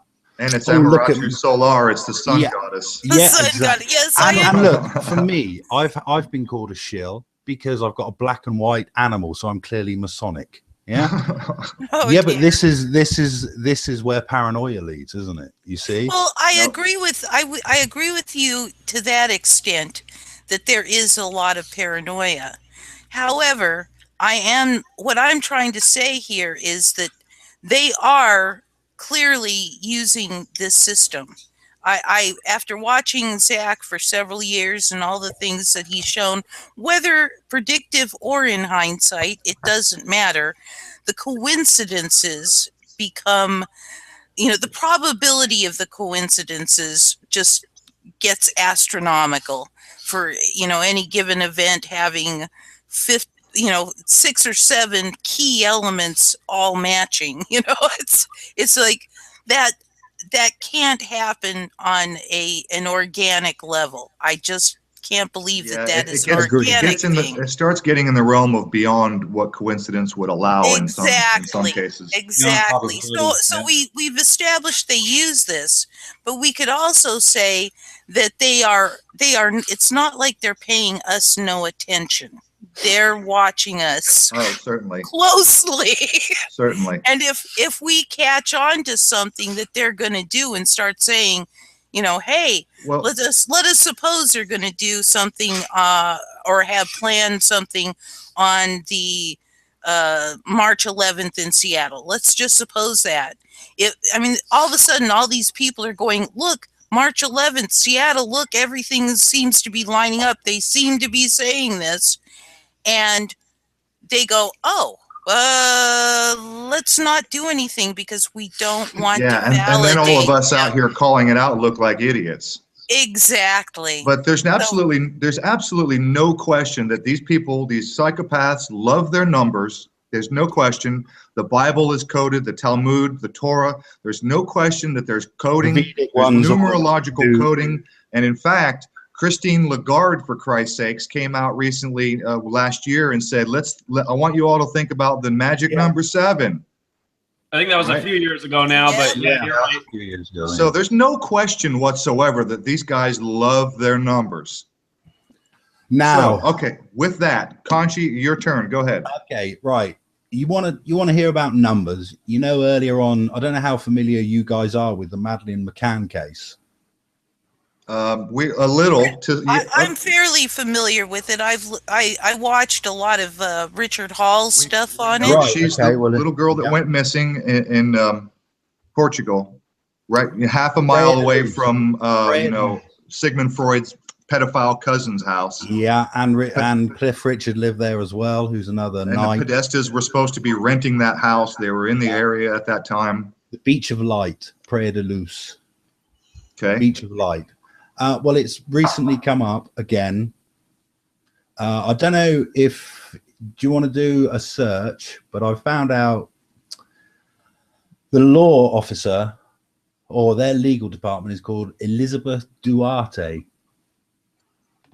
And now this might be easier if I just do a quick screen why don't you go ahead and do a screen share if you have something to show us, because I haven't been following this very closely lately. I've been busy with tons of other stuff, but go ahead.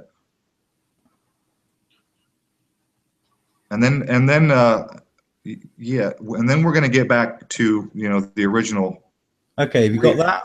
Am I screen sharing now? Because I'm on a different. Yeah, you are now. Okay, well, this was out today about Madeleine McCann. Now, bearing in mind, Jerry McCann had the current Prime Minister of Britain, Gordon Brown, on speed dial. Yeah, just a regular guy that happened to have the the then Prime Minister of Britain's phone number on speed dial. There they are. It's a very, very, very famous case here. The girl, she would be spotted so easily because she had a very, very, very unusual eye. I don't know if you can see that. Can you see that? Yeah. Yep. Very unusual eye, very pretty girl. There's the lawyer, Isabella Duarte. I don't know if I'm pronouncing that right. So let's have a look at her website. Bingo, there you go. Helios. Do you want to have a look at Zach? Have a look at her address. Everyone have a look at her address. Can you see that? 1901 First Ave. And what's this? Floor. Because that's a zip code you have in America. We have, that just looks like foreign to me. 92101. That's a zip code. I'm from San Diego, and that looks very familiar in its format. That is a zip code, yes. And that's her address. She's the 1901 92101. Okay. And she's the lawyer for the McCanns. And the McCanns are tied in with the British royalty. They also met the Pope. I don't know if you knew about that. And I showed you the pictures of the inside of the Wait. Did you just say the McCanns met the Pope? Oh, absolutely. Really? Right. I did not know that. Okay, What a this Twinkie. Look, yeah, what a- not everybody gets to meet the fucking Pope. That's true. That's very true. I mean, I've been to the Vatican, and I was at St. Peter's Basilica So there they are. on the Wednesday when the Pope does his Wednesday sermon. I was 10 Wow. feet from the guy. I could have hit him with a rock, but no, I didn't get to shake his hand and sit and have tea with him. They're multimillionaires. They're both doctors. They're both. I think she's. Oh, the McCanns are? Yeah. Yeah. Okay. And I can't remember what this guy's name is, but they're all involved with the Blair government, which was involved with the Bush government, which was involved with the illegal bombing of how many countries? All right, so the British government and the Pope, the Vatican. So we're talking about two pedophile groups. Absolutely. Right. And This of is course, a big the British cover-up. government. The British government, which was a paedophile ring Zach, trace. have you looked into the McCanns? Have you done any gematria on the McCanns? No, I'm looking at her. I'm looking at her name right now while we're talking about it. There are some interesting things, but I haven't done any research on this, so I'm just listening for now. Okay, go ahead, Conchi. What else you got there? Am I still screen sharing? You are? No. No. Yes. No? No. Yes. Okay. Well, you got the Google Hangout. Yeah, screen share. you're screen sharing the Hangout is what you're. Yeah, there you go. Okay, There sorry. you go. Right. Well, there's so much surrounding the symbolism of the Statue of Liberty, and when you look at pictures of, I don't know if you know about Helios. Oh yeah. Oh yeah. It's exactly the same, isn't it? And when you get close, I don't know if you noticed, but when you actually get close into the face, it's very sort of transgender. Yes, it is. You're right about that. It is No, trans. it's not an obvious man or an obvious woman. It's sort of, It's like Jesus. It's like Baphomet. They're hermaphrodites. Who knows, man? I don't. Did you see the yeah, I won't mention it, with fellow man who's a bit of a fundamentalist Christian, and he was sort I of, did see that comment, Yeah, Fred. Yeah, I did. yeah. And I just thought, oh dear, Yeah, it's so much for fellow man. I mean, Yeah. you're going to call yourself fellow man, and you're going to exclude everybody who's not a Christian. So basically what you're saying, Tom, about this whole thing, it's a big cover-up then? Big pedophile cover-up from top to bottom? It came out before this recent Pizzagate thing. I don't know exactly what's going on with the Pizzagate thing. I don't know how much of that is fake news, how much of it isn't, but we know for a fact that the elite, the psychopaths, they're into Satanism, and they are definitely into children. Hey, Zach, one of the things I was hoping to get you to do during the live show is to give us a live demonstration of your skills in gematria.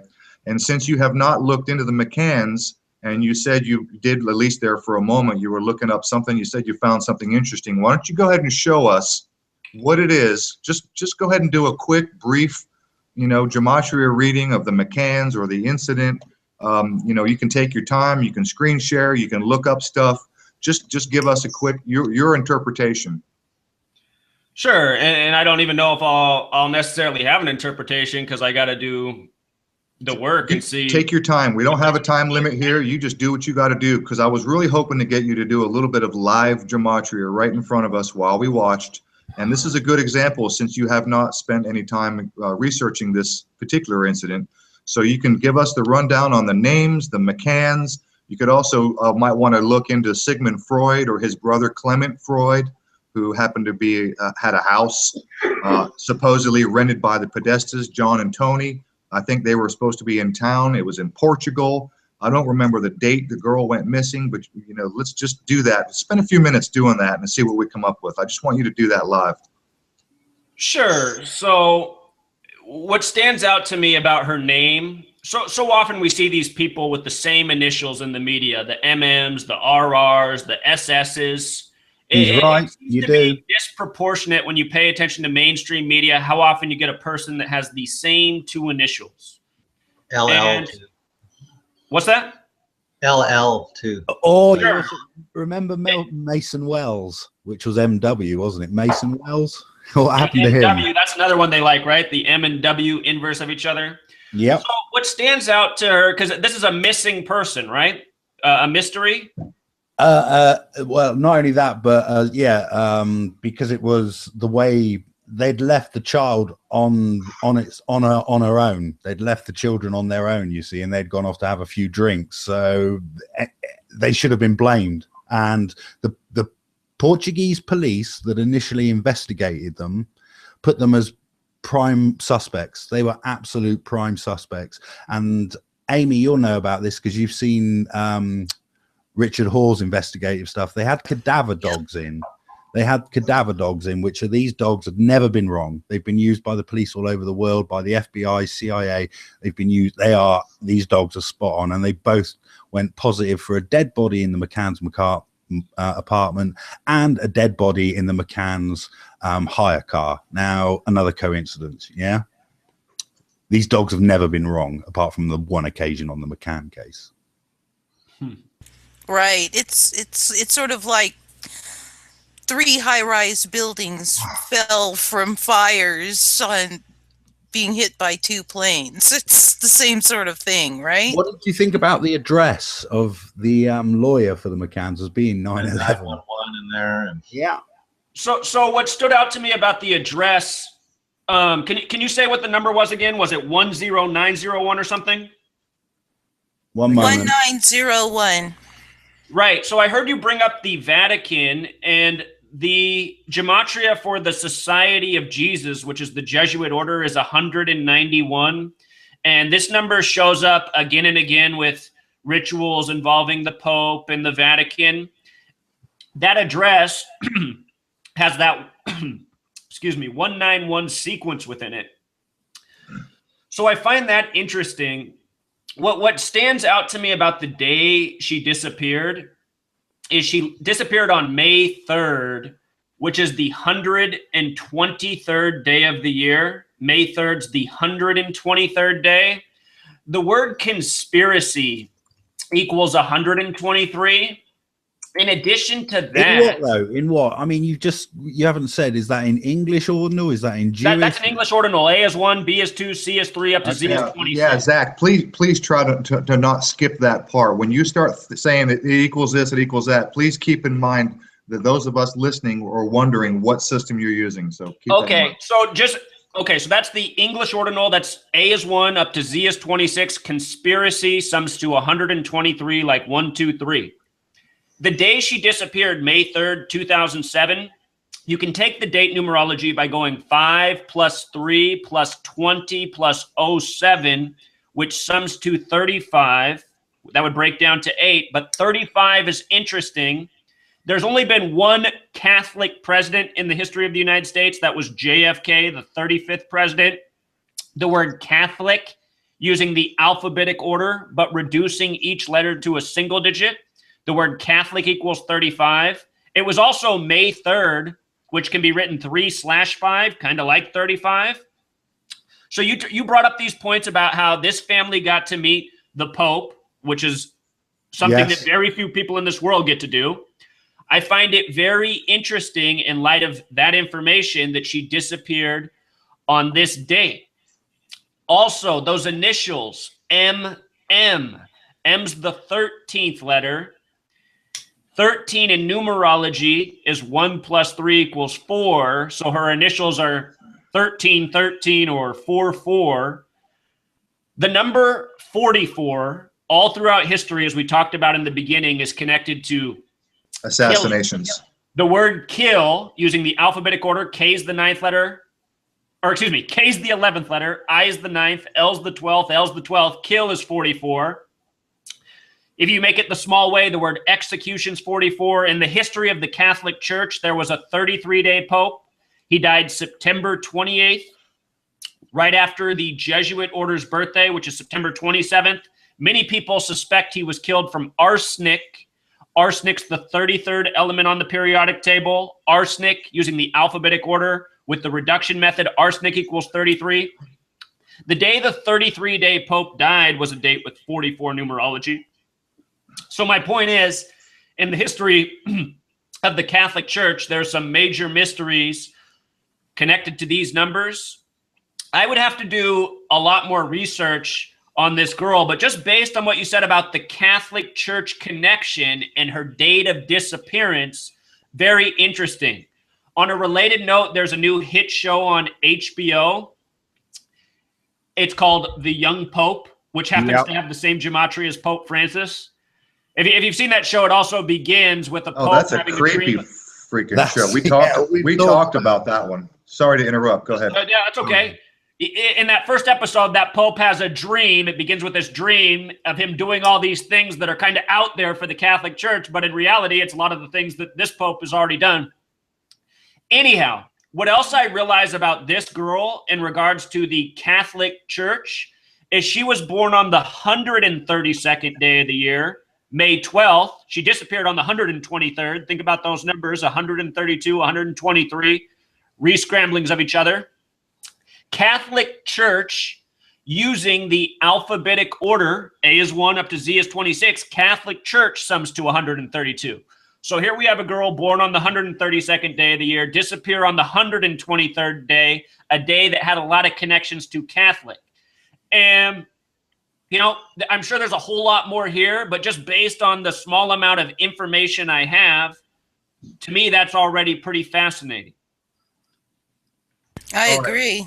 Her father is absolutely probably a 32nd or 33rd degree Freemason for certain, as was Gordon Brown, as was all politicians in Britain are pretty much Freemasons. There you go. And here, just to throw this out here, this is the part that you criticized in the beginning, and I understand. You said, well, sometimes you're using these other gematria methods. I just noticed that the way she spells her name, Madeline, maybe this is a popular spelling in the UK, but I used to teach, and Madeline was a really popular name in the mid-2000s. I crossed a lot of Madelines. I've never seen the spelling of Madeline this way. I've never seen Madeline spelled as it is for this girl. For anyone who can't see, the spelling is Madeline. I've never seen it that way. And what I notice is in Jewish gematria, there's a lot of things that are interesting about her name in gematria, but in Jewish gematria, her name sums to 119, 119, number corresponding with phrases such as all-seeing eye, Star of David, master plan, foundation, special number here, 119. And what's that? Sorry, her name in what? Jewish. Her name, Jewish. Sums to 119. Her name sums to 119 in Jewish gematria. Anybody can verify this right now by going to gematrinator.com. That's GEMATRINATOR. That calculator. And so her lawyer, who's representing her from the, is living, her address is 119. Yeah, the same. So you see that it's like beyond coincidences, right? It can't be coincidence. Let me ask you a question, Zach. Can I give you one more real quick? Just one more. Go ahead. Vatican in reverse ordinal gematria, that's the alphabetic order backwards. Vatican is also 119. So seeing something here major with the Catholic Church. All right, so let me ask you a question regarding... We've only spent not even a half an hour just looking at this, and all of a sudden that number is just everywhere, right? So, Ian, were you not familiar with the Madeleine McCann case? No, I haven't. No, I just read a little bit. We did bring it up. 10 years. It's been going for 10 years, literally. We did a show several months ago on the Pizzagate, and I did bring up Madeleine McCann because she did go, like I said on the show and here, that she did go missing half a mile from Clement Freud's house, who's cousin of Sigmund, who's a known pedophile. And the pedestrians were supposed to be in town, but from what I hear, they were renting that house. So I brought that up on the show. Maybe Ian forgot, but I guess he's just not familiar. But anyway, Zach, question I got for you regarding this Madeleine McCann having gone missing on 123. Do you think that literally, like I asked you earlier, do you think that there's someone or a group of someone who said, look, we need to, I don't know, abduct a child, we need to do it on this day, and these people with this name has to be the people because their name equals this, blah, blah, blah. Do you really think that that was pre-planned in such a way as to work out so the gematria turns out the way you just described? I think that this is a real story. That's essentially exactly what happened, and I think that's exactly how this gang has operated all throughout history. Real quick, you just brought up the point about Pizzagate. I want to let you know that Pizzagate and fake news in reverse ordinal gematria, the alphabet backwards, both sum to 132. And I thought about the Catholic Church right away when I said that, because we know about the Catholic Church and pedophilia, and that's a major theme within Pizzagate. So when I saw that, I said, that's very interesting. Because what I had already pointed out when I did the Pizzagate research when that was happening, I didn't know about reverse ordinal gematria. That's the latest thing I've come across that I realized is a major piece I was missing.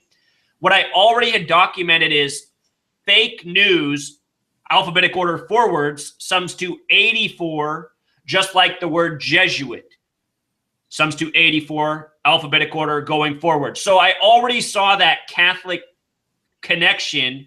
Plus, you probably remember the story about the man who supposedly went to the pizza shop in Washington, D.C. and was carrying a gun. They said his name was, I can't think of his full name right now, but his full name using the English reduction method sums to 84, just like fake news, which they were already coding on that story heavily.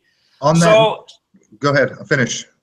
Oh, I was just saying, what you just connected with the Catholic Church kind of in Pizzagate, I'm saying the gematria backs it up. Okay. And anyway, back to you. So you threw out the number 84 a few times. Have you heard of this 84 lumber commercial? Yeah, it was a Super Bowl commercial at 84 lumber.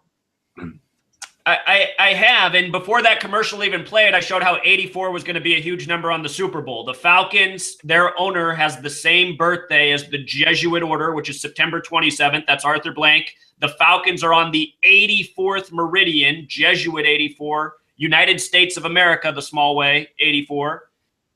Also, the Falcons have been in 2 Super Bowls now, Super Bowl 33 and Super Bowl 51, 33 plus 51, 84. Matt Ryan, their quarterback, went to the Jesuit college, Boston College. Tom Brady went to a Jesuit high school. And Robert Kraft, also a Jesuit, the owner of the Patriots. So, yeah, the Jesuit numbers were already on the Super Bowl. We had 2 Jesuit owners, a lot of symbolism in the numbers, and then we had that big controversial commercial with the 84 in it. So... And that was odd because 84 Lumber is not the kind of company that's large enough to really be able to afford that kind of commercial spot. Right. So it was weird that they were even there, right? Okay, okay. Can I just, in a moment. Certainly. Jump in. American football, yeah? Who founded it? Freemasonry. Do you know that for sure?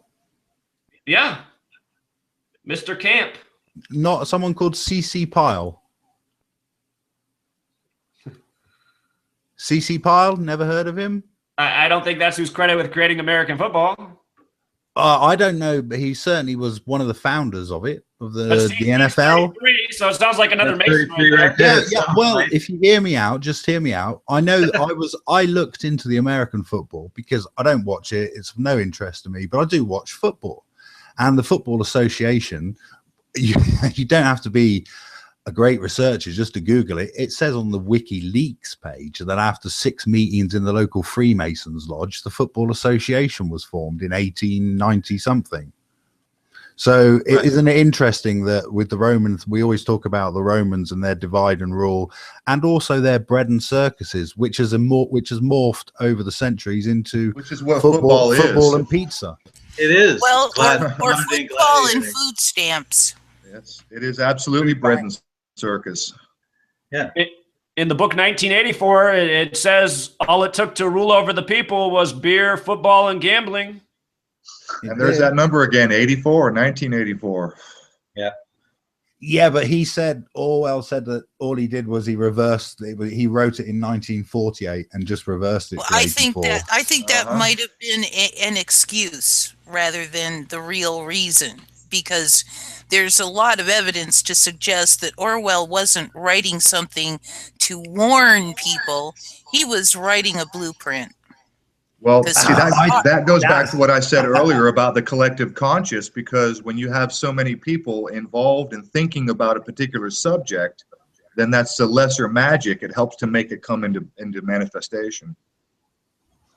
Conceivably, but I think that there have been people that have been very deliberately working on that blueprint. with Yes, there have. The full Tavistock Institute. intent to make it The happen. Tavistock Institute, Exactly. which Orwell was part of. Orwell was part of that, wasn't it? All right, Bertrand you Russell. guys. Let's try to get a little bit back on topic here. The whole reason we set this thing up is because we wanted to get you two together, mainly because of the video that you put out, Dom. Zach, for obvious reasons, takes issue, and anybody wants to, go after him. Some of the things that you said in your video I agree with, and some of them I do not agree with. So let's go back to that video if you guys don't mind. Please. Sure, no problem. Okay, Zach, one of the first things I want to throw at you is, in Dominic's video, he chose a video of yours to comment on, and in your video, you said that the English language was invented by Robert Wilkinson. Right. Okay, so that is something I want to talk about, and I'm glad you're asking me that right after we talked about 1984. When I began this research, I was looking to see if what I had stumbled upon was coincidence. And I started thinking, well, if this isn't coincidence, it must have been purposefully built into the language. Who built the language? And I didn't know who had created English. So I began doing research. And this was in 2013. And at the time, there were a number of articles on the web, online publications about this man, Robert Wilkinson, this music composer who was credited with commonly being said to be the creator of the English language as we know it. And what's so fascinating is the majority of those articles about Robert Wilkinson, I cannot find those articles anymore. They seem to have been scrubbed from the internet. So, that's the most interesting part of his video. And I said, okay, I see why he's doing that, because admittedly, the same information that I read in 2013, the only article I can find left is from Snopes.com about Robert Wilkinson, and it's very short. So if you've ever read 1984, that book is about down the memory hole, getting rid of information, changing history in real time. And I feel like that's what's happened to me with this Robert Wilkinson, who I read an awful lot about in 2013. All right. Well, so I need to go to some old libraries and find some books, because he's got to still be in books. But that is where my initial information came from on Robert Wilkinson when I wrote about him in 2013. Well, Wilkinson spelt in an odd way as well, right? It's spelt with with a Y. Y's instead of I's, yes.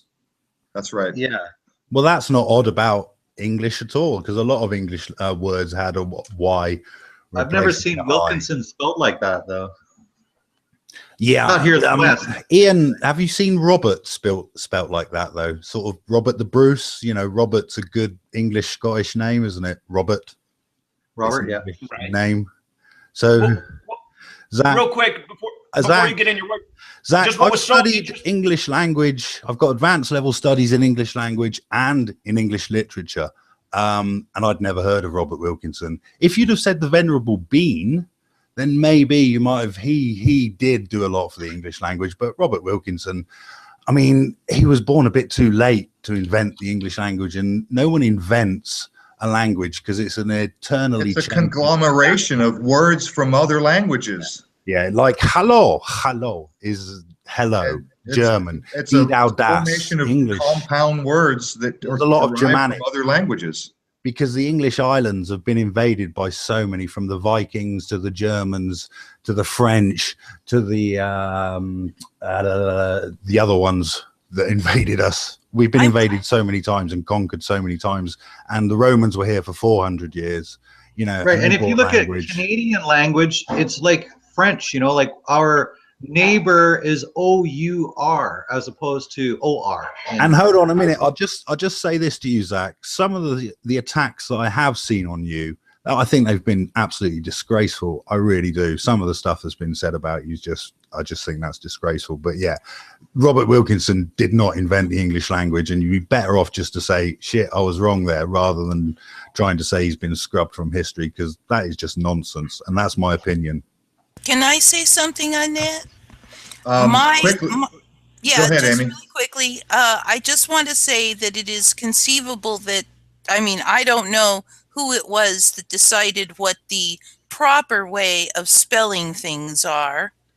You know, It changes all the time, doesn't it, Amy? Yeah, The it's English like, language is very fluid. We get new entries in the Oxford English All Dictionary. right, but go ahead. I want to get Zach's. He wanted to rebut that. So go ahead, Zach. Go ahead. Yeah, so I just want to say that the whole Robert Wilkinson thing isn't a crucial part of my research at all. It was something, I forget how you did in your video. Did you go back to an old blog post or an old video? But it was never a crucial part. And when I was presenting the information, I wasn't presenting it to mislead anyone. I was just presenting it from, this is what I had researched. You know, Robert Wilkinson, believed to be the original author of English. All right, And what I thought was so interesting. Nonsense. That's utter nonsense, mate. Seriously, I don't know how you can even say that. It could be completely incorrect, and I'm not concerned if it is, because it's not important to the overall discussion. But what I found so interesting at the time is that the way Robert Wilkinson was spelled with those two Y's, it had the same gematria as alphabetic order and the same gematria as the word gematria and the word English. So I thought, that's pretty interesting. Okay, let me jump in. Not long ago, I had a comment thread conversation with our dear friend Bella, and for a long time, I was running on false information that I had learned somewhere, and I was convinced that it was correct, and that information has to do with the number 432 in relation to music as the tuning for the A note. Currently, we use the 440 A note, I was under the impression, based on what I had learned, that 432 was what all of the great composers had used to use. And I had a long conversation with Bella, and she basically proved to me that I was wrong. And under my own embarrassment, I admitted that I was wrong after researching on my own, not taking other people's word for it. And I admitted that I was wrong. And so I think what Conchi is trying to say, Zach, is that really there is no one person that could possibly be credited for creating any one language. So at this point, I agree. I agree. And again, it's just like, so here's what I'd say back to Conchi. Look, you made a video calling me the shill of the year in 2016, which is a pretty amazing thing to say about me in the year 2016. Also to say that all my work was in hindsight, because in 2016, I will remind you. But it is in hindsight, isn't it, Zach? Come on, it's in hindsight, all of your work. No, none of my work's in hindsight, actually. Almost all of it has been projecting things to come that I've been right about. And you've got things wrong as well. I but you would have got things wrong as well. Hang on. One at a time, please. Go ahead, Zach. Would have got things wrong as well. You make predictions, you'll get some right. Of course. I've always said I'm not perfect, and I've been wrong, and not to take my word for it, to learn from me and use your own mind. I've always said that. So in 2016, let's just go over some of the small group of things I got perfectly right. And you know, a lot of these are sports, but realize we live in a world where the manpower is obsessed with these rigged, contrived sports leagues. It's as if it's the only thing that over half of the manpower in this world cares about. And I'm trying to wake people up so that we can change this world. There's a lot of people who found my work who said, you know what? I'm no longer invested in these sports. You know, I'm glad you woke me up. I see what you're saying. I want to be a part of the solution. So this is the point of my work. But in 2016, all of this I predicted way before it happened. I predicted who would be in the Super Bowl, Carolina Panthers, Broncos, why the Broncos would win, who would be the MVP, why there would be a Black Panther tribute, how that game was all about race war symbolism. I predicted that months before the Super Bowl even happened. It happened. USA Today made fun of me in the beginning of 2016 for that. Before the NBA season began, I explained why it would be the Warriors and Cavs again, but the Cavs would win. I further showed how the whole Cavalier thing was connected to the Brexit rigged outcome, which should be interesting to you over there. They're all synced up together. This is all part of the New World Order agenda. Hold on. Did you call the Brexit? Did you? I did not call Brexit, but so that was some hindsight work. But it's still important to show how all of this stuff is connected. I agree, but I'm just saying you know that was a big one, and you didn't. Did you call Trump? Well, yes or no, mate? Did you call look, him? In February Come of on. 2016, I made a very specific video why it made the most sense for Donald Trump to be the next president. And in the middle of the video, while I was doing this, talking about why I was brainstorming, the lights turned on in my house. That's never happened since. So I should have just stuck with that. But the whole thing about Trump is I explained why it could be him, but I thought it was too ridiculous. I did show, though, how him being over there for the Brexit vote synced up perfectly with our election, and that could be another surprise. So Zach, in that instance, the Gematria didn't help you predict. No. Trump. That's not true. The Gematria the whole time showed me that there was a strong narrative for Trump, but my own intuition said that Trump was too ridiculous. If I had thrown out my own intuition and just followed what was being coded, it would have been obvious that it was Trump. And that's what I should have done. And there we're back to hindsight again, aren't we? But hold on. Look, I didn't say that I predicted everything perfectly. I'm showing you what I did. And it was something that nobody... I know. I didn't say that you did predict everything. I haven't said that. And I've said that some of your work is good. Hold on, let me finish.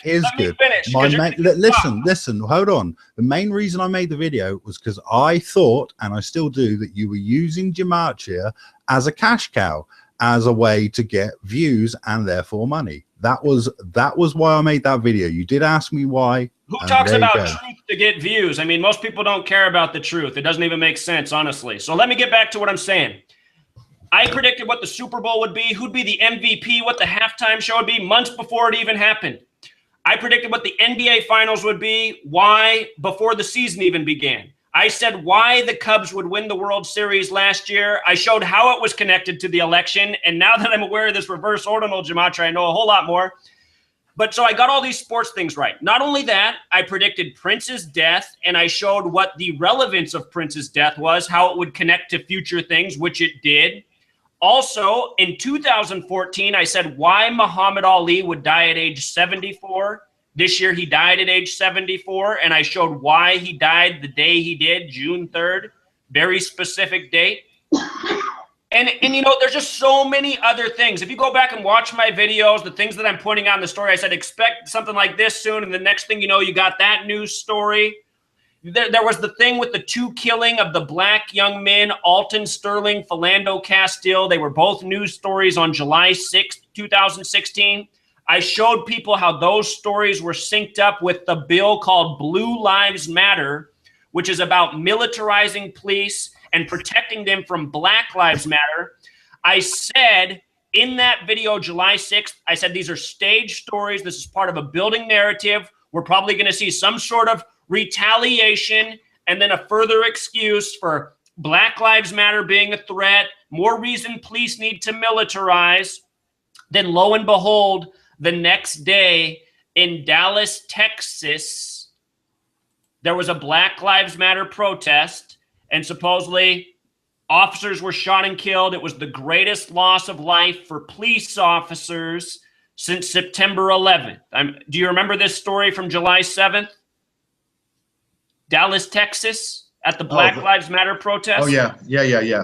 So look at this. Yeah, we had Dana W. on the show, and he made a complete embarrassment out of himself. And Dana W. has done some great work on Dallas, but go ahead.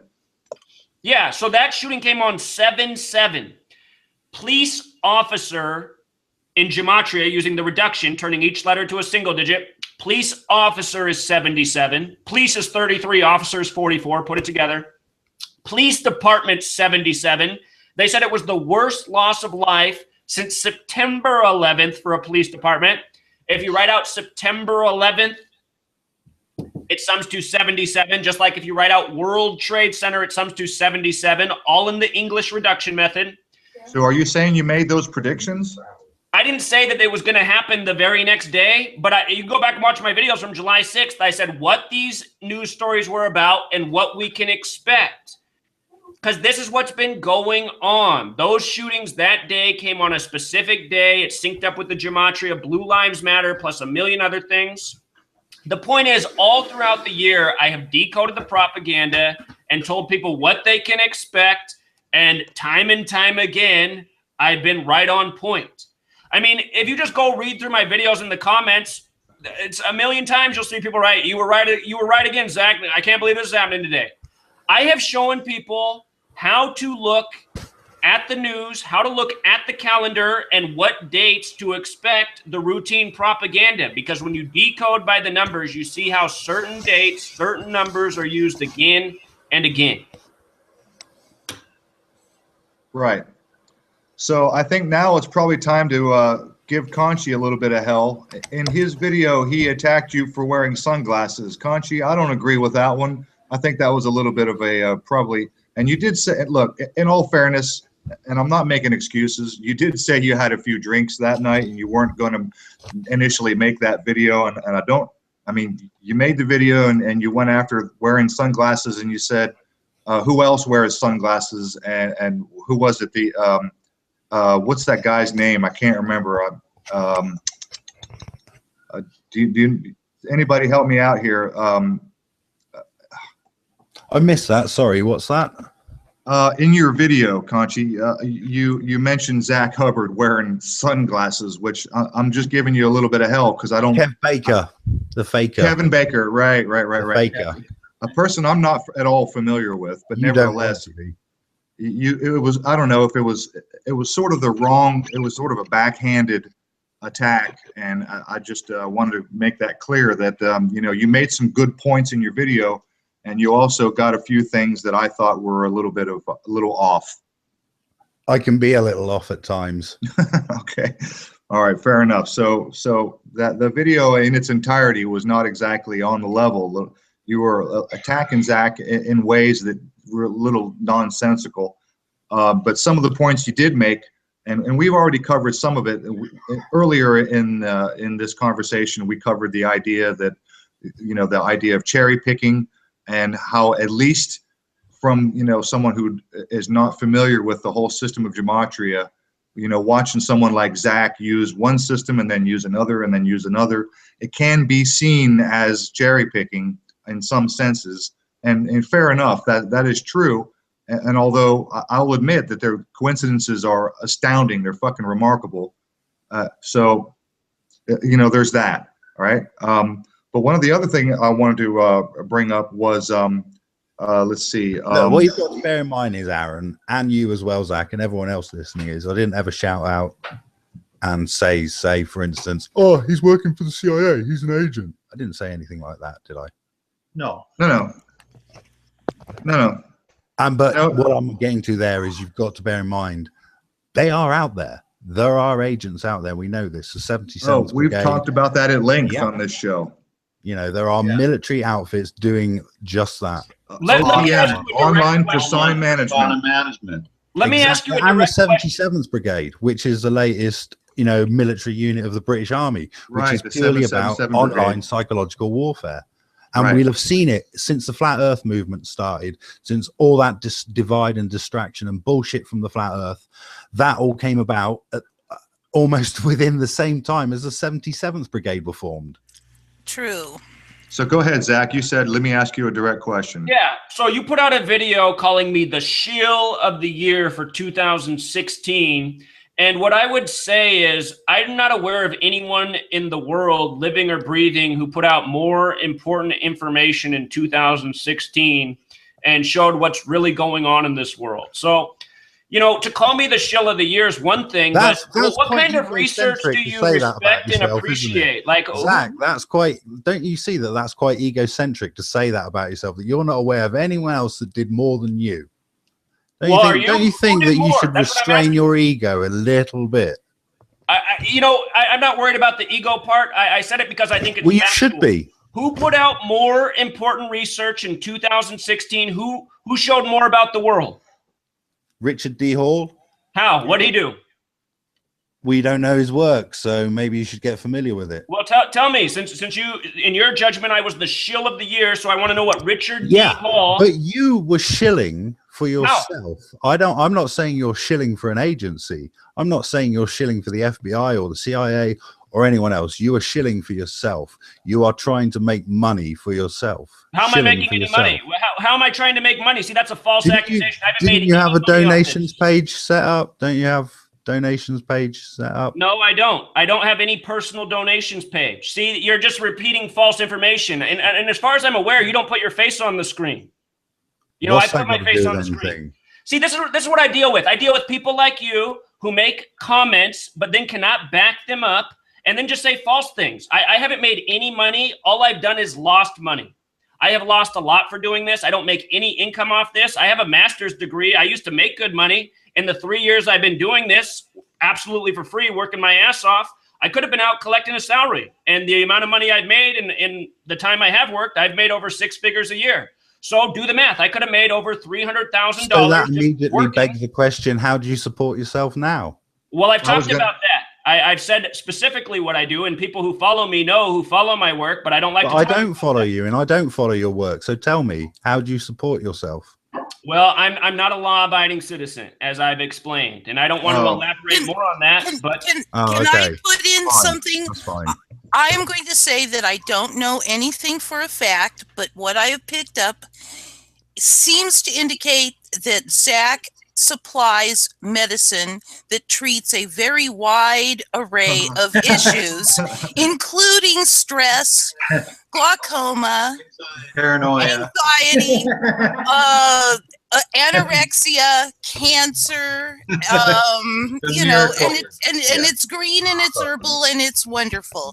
That helps with nausea and helps with nausea. Yeah, Okay. it treats all kinds of things. And And it's legal at one level, but illegal at another level. Is that the one? pretty much, yes. yes, So you can be happy there enjoying your medicine, and then the next minute, within a couple of hours, you can be in a federal. Be arrested by a federal. Is it federal? Yes, agency? but I cannot say that that is a fact. Okay, All right. I'm just saying that that is my impression. Okay, I'm going to plead the fifth. there you go. There you go. Okay. All right. So, one of the things that Conchi brought up in his video is that the letters don't actually mean or equal a specific number, and we already touched upon this earlier before he joined in the chat, and it's basically because of the so many systems that are possible to be in use for Gematria. So I almost feel like rehashing an older question, but and it kind of goes back to the idea of cherry picking. Hey, do you want to hear something really funny? I know who I'm going to be putting up for Scammer of 2017. Do you want to hear about the real big scam? This one's good. There's a guy, one of the flat earthers, who's put out, he's e-begging for £1 million. Who's that? Dear. Straight up. Some dude called Wakey. Oh, I've seen him around. Yeah, you will have. He's you know, they all seem to float around together, don't they? But he's I haven't got around to doing a video yet, but he's put out a thing where he's if anyone's got £1 million who thinks the earth's flat, can you give me £1 million, please? So I can make a video. Okay. Jesus Christ. Yeah, so that's, you know, and we're all seeing more and more of this in the truth movement, aren't we? We're all seeing more and more. Now, if I was going to monetize my channel, I'd try and make it a bit more sensational. I'd go for some bullshit, maybe throw in some Nephilim, you know, throw in some good whacked out shit, because people seem to like that, don't they? Well, it's a great form of entertainment, but you know, Conchi, you did bring up a good point about the paranoia running rampant in the truth community. And we need to touch on this because Zach had a little controversy happen to him. He was out of town. A car ran into his house. A lot of people on the internet were calling it a staged event or faked event. And we should probably at least touch on that a little bit. And in relation to what you said about the paranoia, Russian Vids is one of the main people who saw the videos that Zach put up showing the damage. And Russian Vids, who I really don't like that guy very much. I think he's mostly disinfo, or at the very least, he gets a lot of shit wrong. He saw the video and he saw on the inside of some insulation that had the letter G. And he said, "Oh my God, that's all the proof I need. There's a G right there." Yeah. How I've seen fucking that. ridiculous. Now that Go guy, ahead. interesting Go ahead, enough, Zach. I know you want to pipe up. Go ahead. Well, that guy's a moron, and that's just what I mean with conscientious objector. How do you make a video calling me the shill of the year when there's all these morons on YouTube? It was. I've got to admit, it was a very tough choice. You weren't. It wasn't like you were head and. Don't think you were head and shoulders above, mate. Because look, again, I don't care if you think it's ego or not, but I guarantee you, whoever this guy is, you named Richard D. Hall. I guarantee if we look at what he put out in 2016, it doesn't even hold a candle to what I put out. And that's your opinion, Zach, isn't it? That is no, but Zach, that is just your opinion. Just look at all of the work I put out. Look at the worth of the work. Who called the death of Prince? Who called the death of Muhammad Ali? Who called all the sports championships? Who showed how the entire election was rigged and structured day by day by the numbers? No one. Didn't call Donald Trump? You know what? Nobody had as many correct predictions in their lifetime as I had in 2016. But you didn't call Donald Trump, did you? These are facts. But you didn't call Donald Trump. As far as calling Donald Trump, I watched what went down with that, and Zach really did call Donald Trump, but then kind of backpedaled, thinking there's no way an orange Oompa Loompa is going to be actually put in. Well, he was wrong. Remember Ronald Reagan? That had nothing to do with the Gematria. It had to do with him thinking there's just no way. Right. So, I'm gonna say that just saying that he didn't call Donald Trump is not enough. Okay, well, he didn't call the Brexit.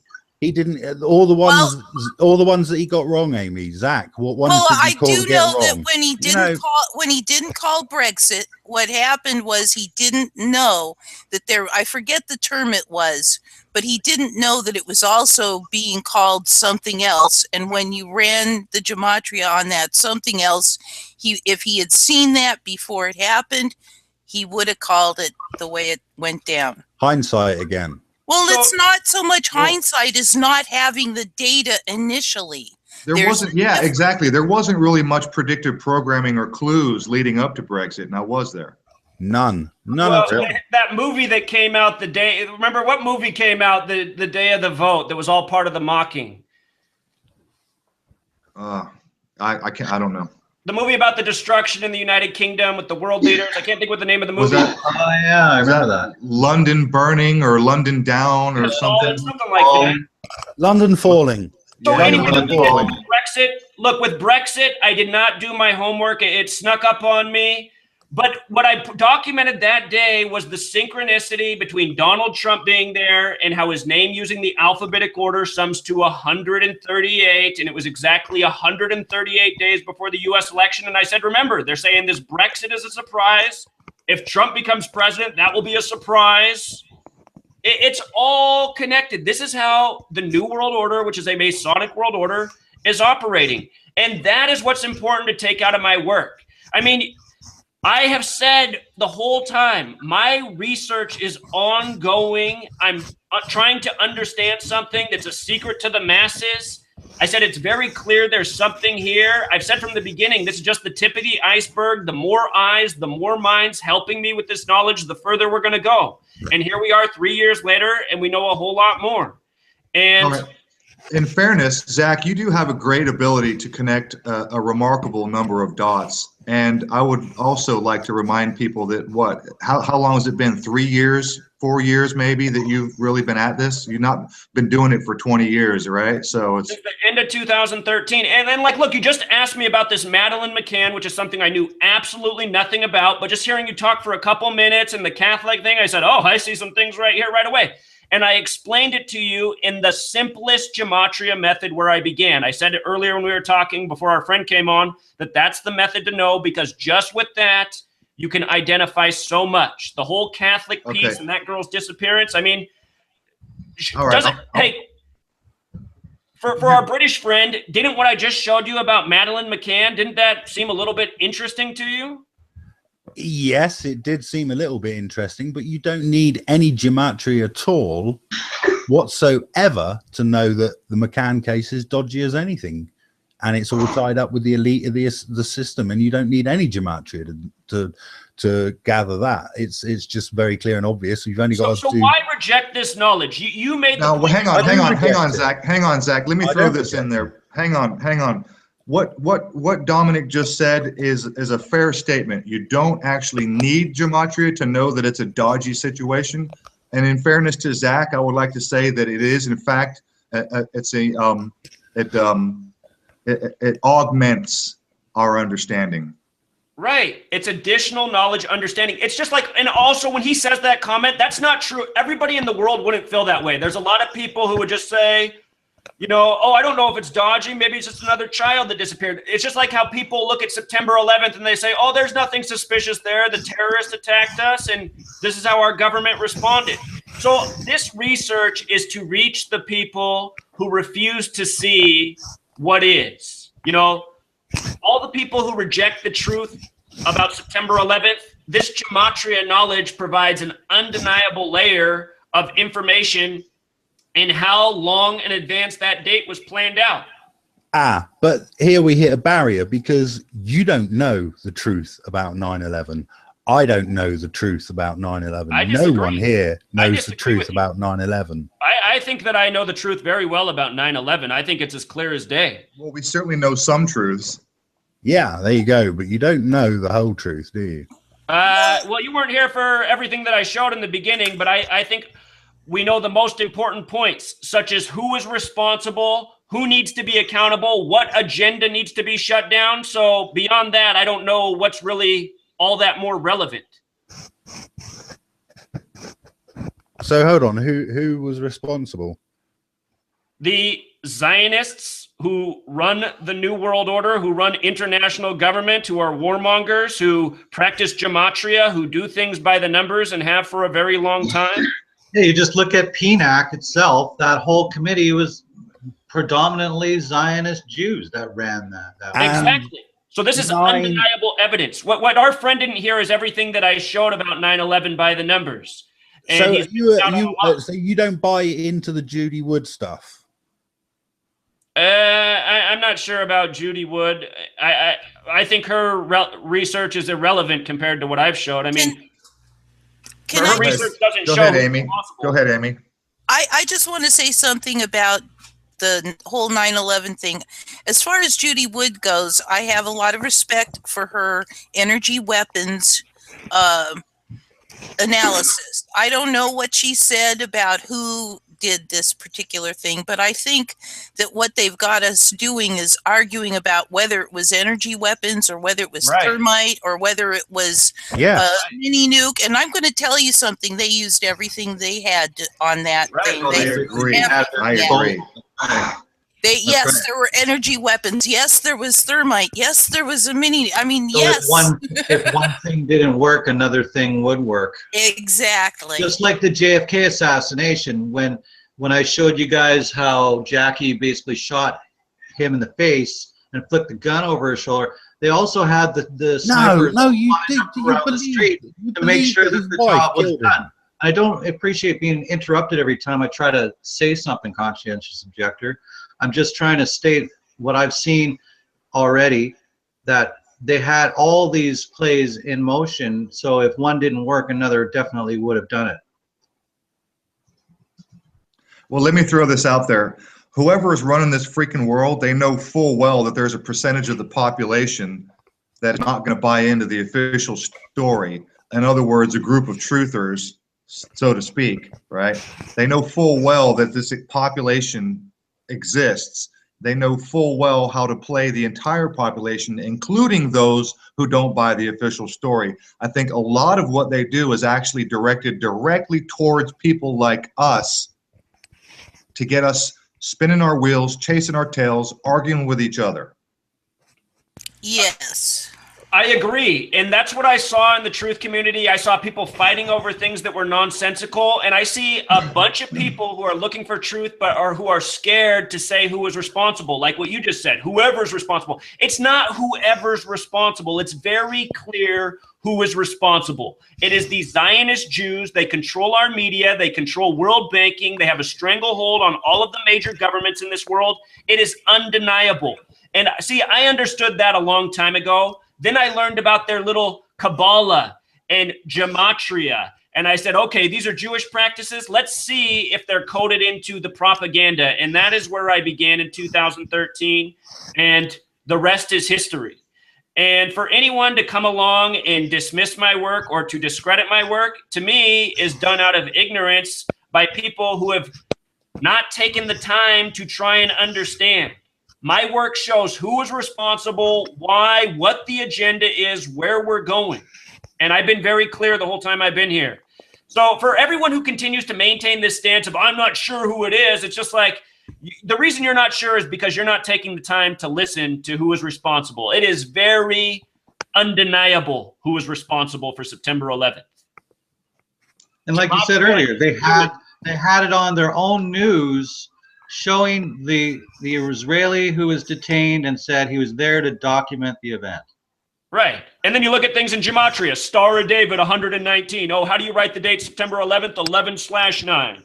In Jewish Gematria, Tisha B'Av equals 911, the remembrance of the destruction of the two temples. And then we get the destruction of the two towers so that they can create this fictional Islamic boogeyman. Whose agenda does that serve? Oh, the Zionist Jews who are in the Middle East where they don't belong? It's not hard to see, people. And this is what disgusts me about the truth community. Everyone is too cowardly to call out who's responsible because the whole life they've been programmed to not speak against that group. You can't say anything about the Jewish people. That's anti-Semitic.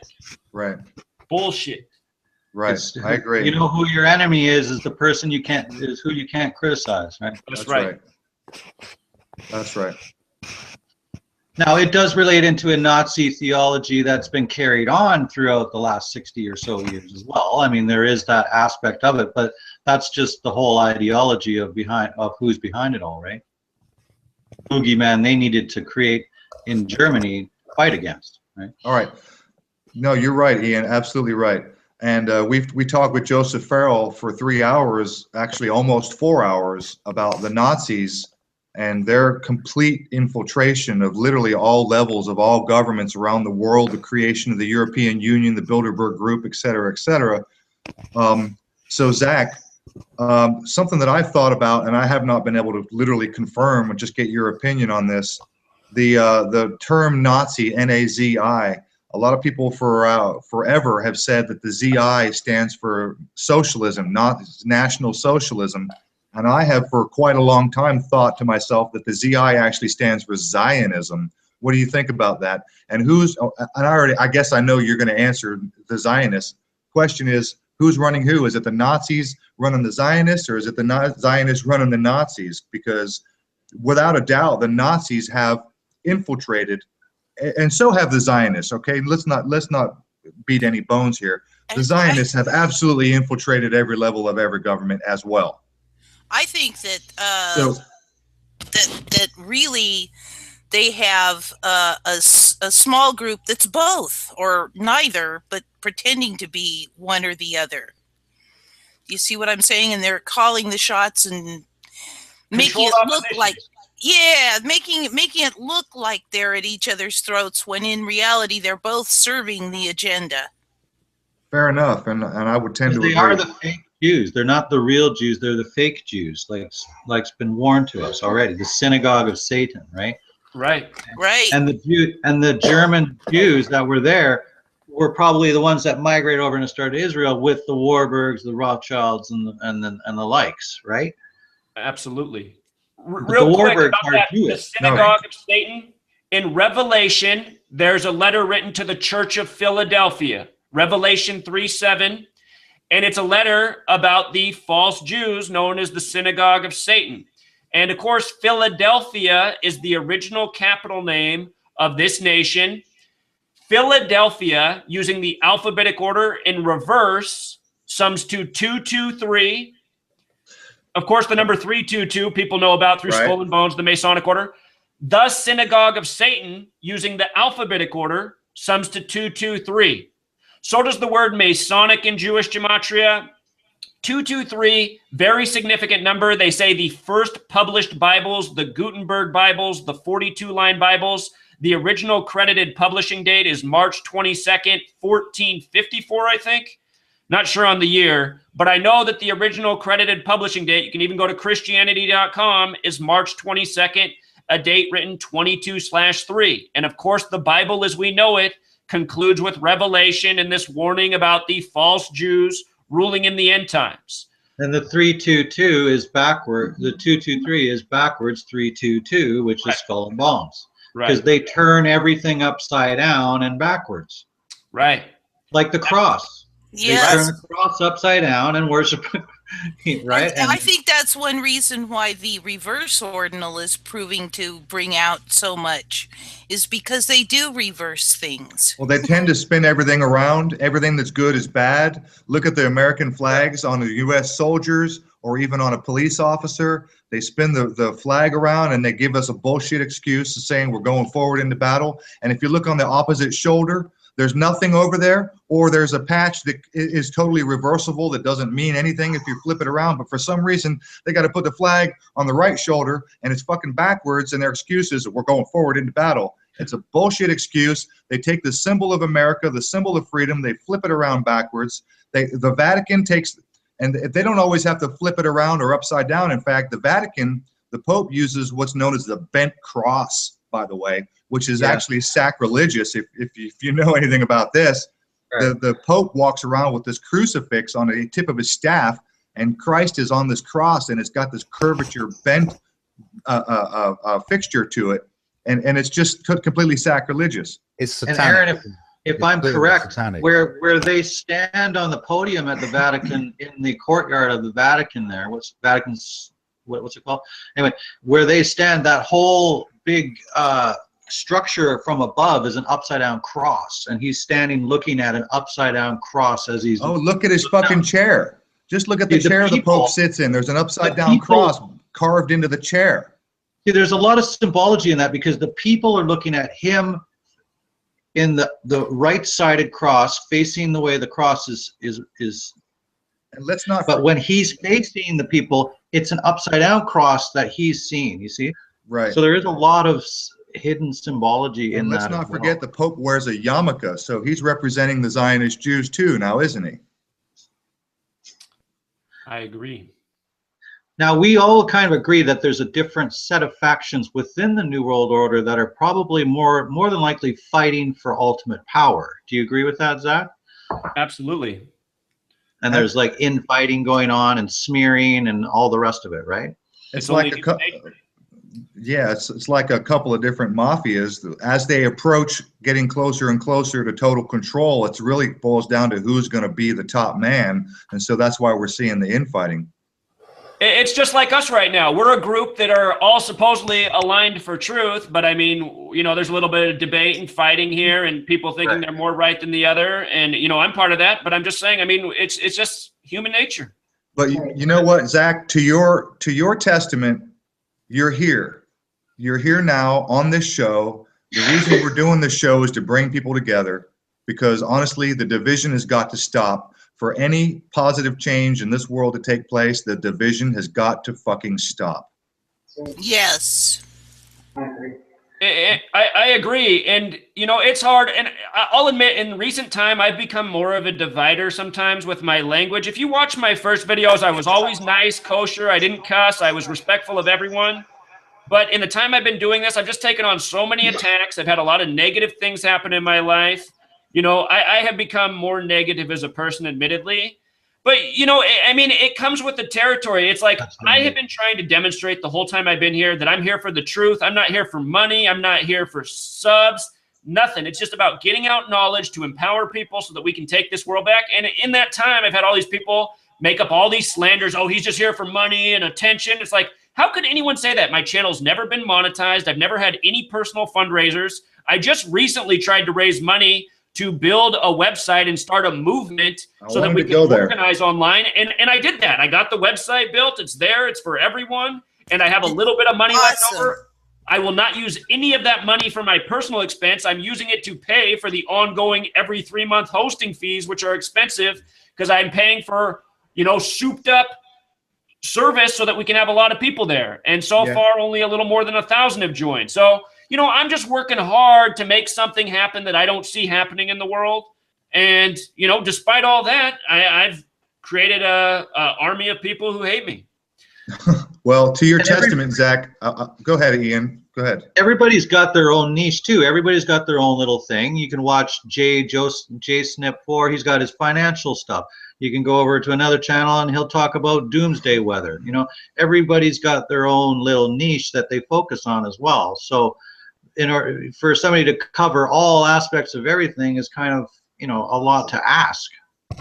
Yeah, we did talk about this a little bit off air before we went live, that if you're going to be the kind of person, for instance, like Dabu7, whatever you think of that guy, if you're going to be the kind of person who wants to do, you know, research or truth telling on a full-time basis, look, we all got bills to pay. And if you want to be a full-time researcher and video maker for the truth, you still got to have your bills paid. It's just because somebody monetizes their channel doesn't make them a shill. Aaron, Go ahead. Aaron, but that's where the point comes of, if you are, so many people do that, but what they do is they, like Rob Skiba, they'll jump on a bandwagon, they'll go flat earth, like Michael Tellinger recently. Oh, Someone I who don't had someone who Yes. I had a modicum of respect for. I suddenly agree. jumps on the flat earth bandwagon.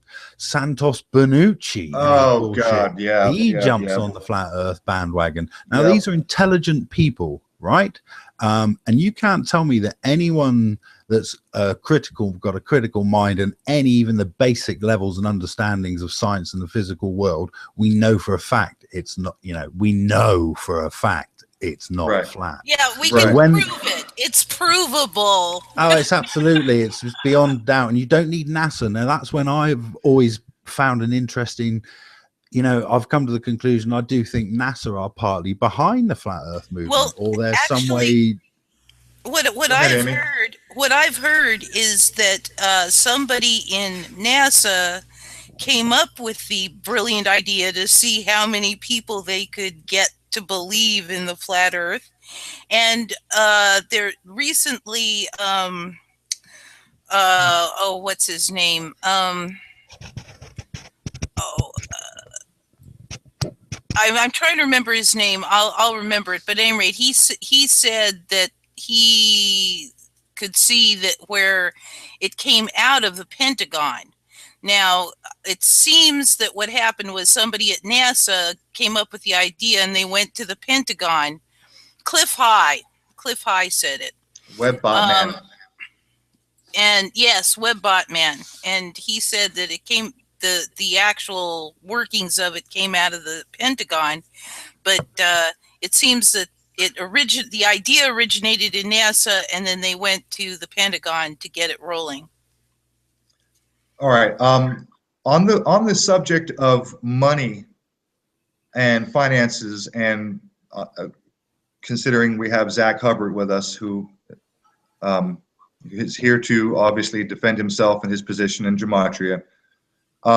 Zach, to your credit, I would also like to say, like I was saying about Dabu7, if you're going to do this full time, if you're going to do something like what you're trying to do, to your credit, you're trying to create a website to bring people together, yes? Something that might rival YouTube, which, by the way, is an enormous fucking endeavor.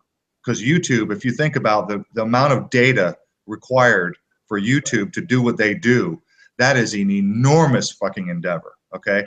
To your credit, it would very likely require some high-level IT people who probably are not going to be willing to volunteer weeks of their time, right? So you're going to have to pay some people to help get that website up. And you mentioned that the hosting of that website is an expensive proposition.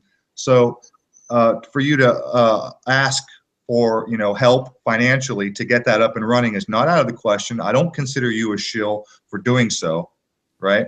So as long as nobody feels slighted, that their money has been donated for no reason, that you're not doing anything with it, then I'm down with that. I'm cool with that. As long as you're doing what you're doing for that purpose. And on an additional note, I would say, I like the idea that you were trying to raise $33,000.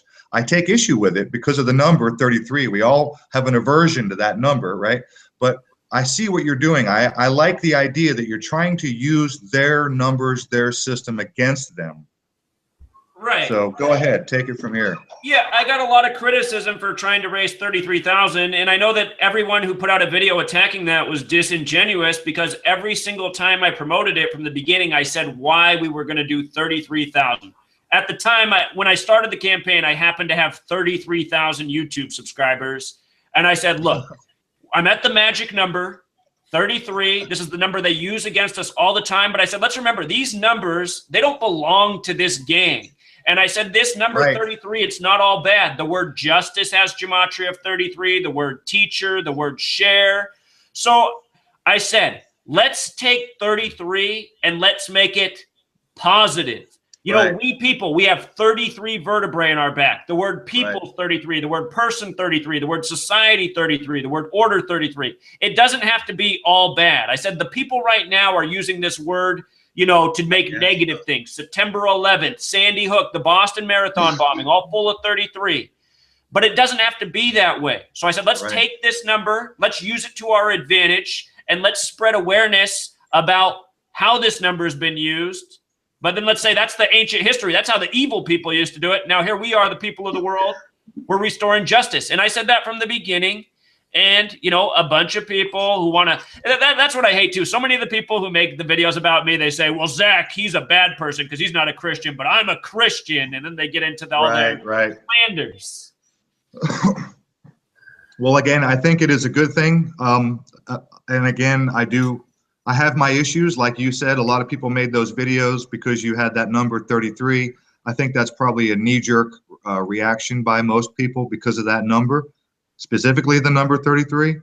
But I think it's a good thing.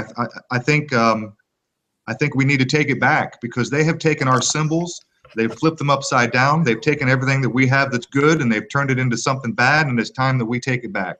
So I know about that symbol problem.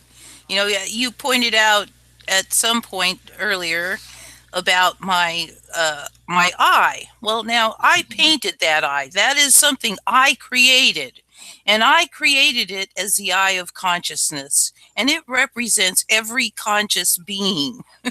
It does not represent somebody watching over everybody else. And in fact, the original graphic tiles to create the field of consciousness. It is a symbol of the universe in essence.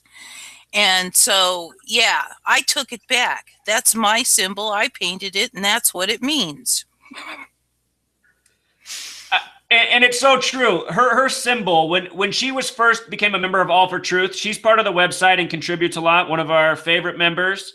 The builder of the website, when she first began posting, he said, Zach, what do you think about this person and their symbol with the purple? He said, do you think this person might be trying to infiltrate? I said, oh, no, that person's not trying to infiltrate. I said, that's Amy. She's super helpful. But yeah, just the own builder of the website, when he saw her symbol, he thought right away, this might be some, you know, somebody up to no good. That's where it leads to paranoia. Like everybody's just so paranoid now within the truth community. We don't know who to trust. Everything is fake. It's all just a show, and it's really, this is where the problems stem from, isn't it? Well, that's what happens when you're lied to every day. I mean, this is what the powers that be have done to us. And they're dividing us, yes. And if you followed my work since the beginning, I've told people that my work's not meant to make people paranoid. It's not meant to make you decode your neighbor's name and go, oh my God, their number sums to this. It's meant to be used to decode the propaganda in the media, which is undeniably executed by the same repetitive numbers again and again. That's where I told people to use the study. I said, don't let this knowledge make you overly worried. And, you know, I recognize that people are too paranoid, and I am sure that my work has enhanced some people's paranoia, but it's not because of the way I presented it. It's just because some people are truly paranoid, and when they get information, they use it to, you know, make themselves worry more than they need to. Prop up their paranoia. That's right. Hey, Dom, what do you think about all this? I think the truth movement, or well, we've all seen it. Any of us that have been involved with it for the last few years, we've seen it being destroyed pretty much from the inside out, haven't we? With endless disinformation, with lunacy, with just paranoia, people spewing out utter bullshit on a daily basis. You know, like your man Russian vids that you mentioned earlier. Right. 10% information, 90% speculation, and 80% utter crap, isn't it? And Yep. that is par for the course now. Now, I don't even know what the main big truther channels are now, but they all seem to be connected. They all seem to be involved in a network where they all appear on each other's shows, patting each other's backs, and there's never any serious questioning going on. The comments are always on approval on their channels, for instance, and you're thinking, truther? You're a truther, and yet you're not showing any transparency at all, are you? So Right. it's pretty clear, whether we like it or not, that there are a lot of agents in amongst the big channels. Yes. And that's where the paranoia is created. They create their own. Absolutely. They create the paranoia by allowing us to know that there's online trolls, and just like Alex Jones, right? Like it's easy to find out that he's a gatekeeper just by watching him, right? And that's where paranoia starts. Yeah. Well, I was taken. He's making a lot of money as well. I was taken in by Jones initially. Jones has good information. But after I got banned from ATS and tried to join his forum, and had absolutely no success in getting in, period, the end. Even after I found a phone number to call, left a message, still they would not let me in. And I know it has everything to do with my work, which may not be as important as Zach's work, but I'm trying to get us to walk away from the system entirely. Stop consenting to the way things are being done now, and consent to a better way of doing things. Yeah, we had this conversation, didn't we? About he would not let me in, and that's when I knew I was dealing with controlled opposition. And that's why I also think that, even the so-called revolution, with Anonymous and people like this going out and smashing things up again, all you're doing really is pleading to the system. It's very much that. Exactly. Try and live outside of the system, create your own system. Protesting it legitimizes the system. It legitimizes it. Yeah, that's right. We love your system. Just change it a little bit. Signing petitions says, "I accept your system. Please do this for me." It's like, no, just. You know what, Amy? I did exactly that just the other day. It's almost time for me to get a new cell phone. It's starting to glitch on me, and I'm a couple of months behind on the upgrade date that I signed up for. So I stopped into the Sprint shop the other day just to see where I was on my contract. And the very first thing the woman asked me was, she wanted me to pull out my driver's license so that she could make a photocopy of it. And I was like, wait, what? What do you want? And she was like, come up with some bullshit excuse. Yeah, it was just, it's just a new policy. We need to verify, blah, blah, blah. I said, wait. You've been here. In fact, the first thing I said to her was, hi, Ruth, you're still here? So she recognized me. I recognized her. She knew me and I knew her. And the first thing I said to her was, wait a minute, let me get this straight. You know me, you know my face, you recognize me, and yet I'm supposed to now pull out my driver's license so you can make a photocopy and so you can verify who the fuck I am, just so I can inquire about where my contract is. And I gave her holy hell. And I was like, look, Ruth, I'm sorry you're on the receiving end. I know it's not your policy, and I had to apologize. I was like, and I was shaking my head, and I was like, look, man, this is fucking ridiculous. I was even dropping some F-bombs quietly. I wasn't causing a scene, but I was like, this is fucking ridiculous. And I'm sorry to put this on you, Ruth, but this is, and she was like, I understand. And she bypassed the system, and she gave me my answers. I didn't have to pull out my driver's license, so I did. I refused. And I was like, this is fucking nonsense. I should be able to walk into a cell phone company and inquire about my service without having to pull out my fucking driver's license and give a blood sample and a stool sample. This shit's getting out of control. It is. It's totally ridiculous. And I just say, we can do better.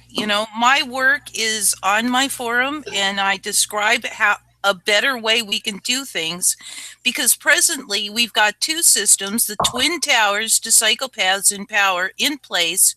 The first because we're consenting to it, and the second because we don't have enough people working on free energy.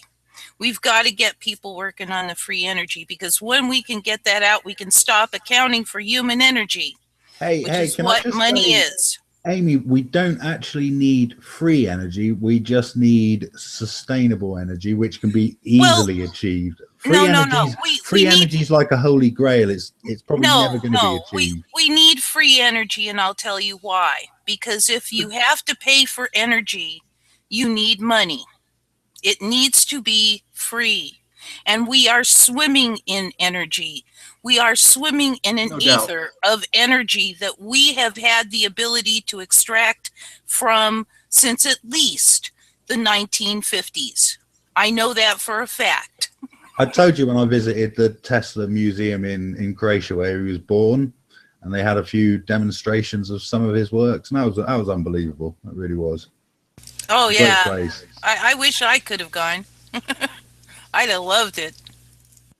Yeah, it's impressive. It's really impressive. They set off the Tesla coil so you could hold the fluorescent lights, and it would just be giving off the light. But that's that's not actually free energy, is it? All right, look, you guys, let's try to wrap this up. We got about 9 minutes to the end of our 3-hour mark. Where are we? Do we have a better understanding of each other? Yes or no? Yeah, I guess. I haven't had, look, I made one video about Zach. I didn't attack him endlessly, and I won't be attacking him endlessly because I move on and I cover a lot of different people. And would it be fair? Some of the attacks that I have seen on him, I just think are just out of order. Some of them are absolutely ad hominem and really ridiculous. Yeah, Dominic, yeah. Dominic, would it be fair to ask you to pull that video? I was going to ask the same thing. Yeah. Since we've all come out here and he's even stuck his nose out to defend himself, we would appreciate if he did remove that video. Yeah, I mean, the guy sat here for 3 hours. He gave us his best explanations. He did a little bit of live gematria. He showed his face. He made an appearance. I would call Zach Hubbard anything but a shill. Well, here, I'll just add this. I don't care if you remove your video, because there's like 1,000 videos that say I'm a shill, so it hardly makes a difference. It's just the reason I wanted to talk to you, if you're not aware of this, is because I was, Amy sends me the link every week for your guys' show, and I listen when I can. And I heard you speaking, and I thought, I mostly agree with this guy. I find it interesting that he called me the shill of the year, and he's so opposed to my work. I'm not so opposed to your work, Zach. I know that some of your work is spot on. I'm just saying that on occasion you cherry pick. On occasion you come across as being so far stuck up your own ass, it's unbelievable. Very arrogant. And on occasion, Zach, I would recommend you keep your arrogance in check, buddy. And going forward, I would recommend that you keep that in check. I will have to add an agreement on that. I love you dearly, Zach. I really do. But sometimes you can be horrifically arrogant. Oh, yeah. And I always admit that. I've always said I'm an asshole, and I'm the reason I am the way I am for a reason. I mean, I've been speaking out since I was 18 when 9/11 happened, and pretty much what's happened because of that is I've lost a lot of faith in humanity. I've just seen how close people are up to the truth and how they dismiss things. So I just see myself. I don't see myself as something so great. I just see myself living in a land of morons, and that's well, that's wrong. That's the wrong way. People, you're not living in a land of morons. Can I put? Look at the chat box. These people are smart. There are a lot of morons, but fair enough. Let me say something to that. Go ahead, Amy. Okay, we've got to take into account that we are living amongst people who, from birth, have been indoctrinated, propagandized, and lied to. And people build what is called a quality world, which is how they think things are in perfect, the perfect understanding. In essence, yes, an illusion. Oftentimes, not always. Sometimes it's very down and in touch. But the fact is that we're dealing with people that really, it's very difficult to shatter your quality world. And More and more people are getting their quality world shattered and managing to pull things together with a different perspective. But there's still, yes, a great number of people whose quality worlds they're just not going to let go of, and they don't want, my sister is a perfect example. Don't give me any data. My world's already set. I don't want to know anything that's outside of what I know. It's there it is. Don't give me real information. I don't want it. So yeah, it's part of being human, and it's part of something that they play upon to keep their illusion going. They have to.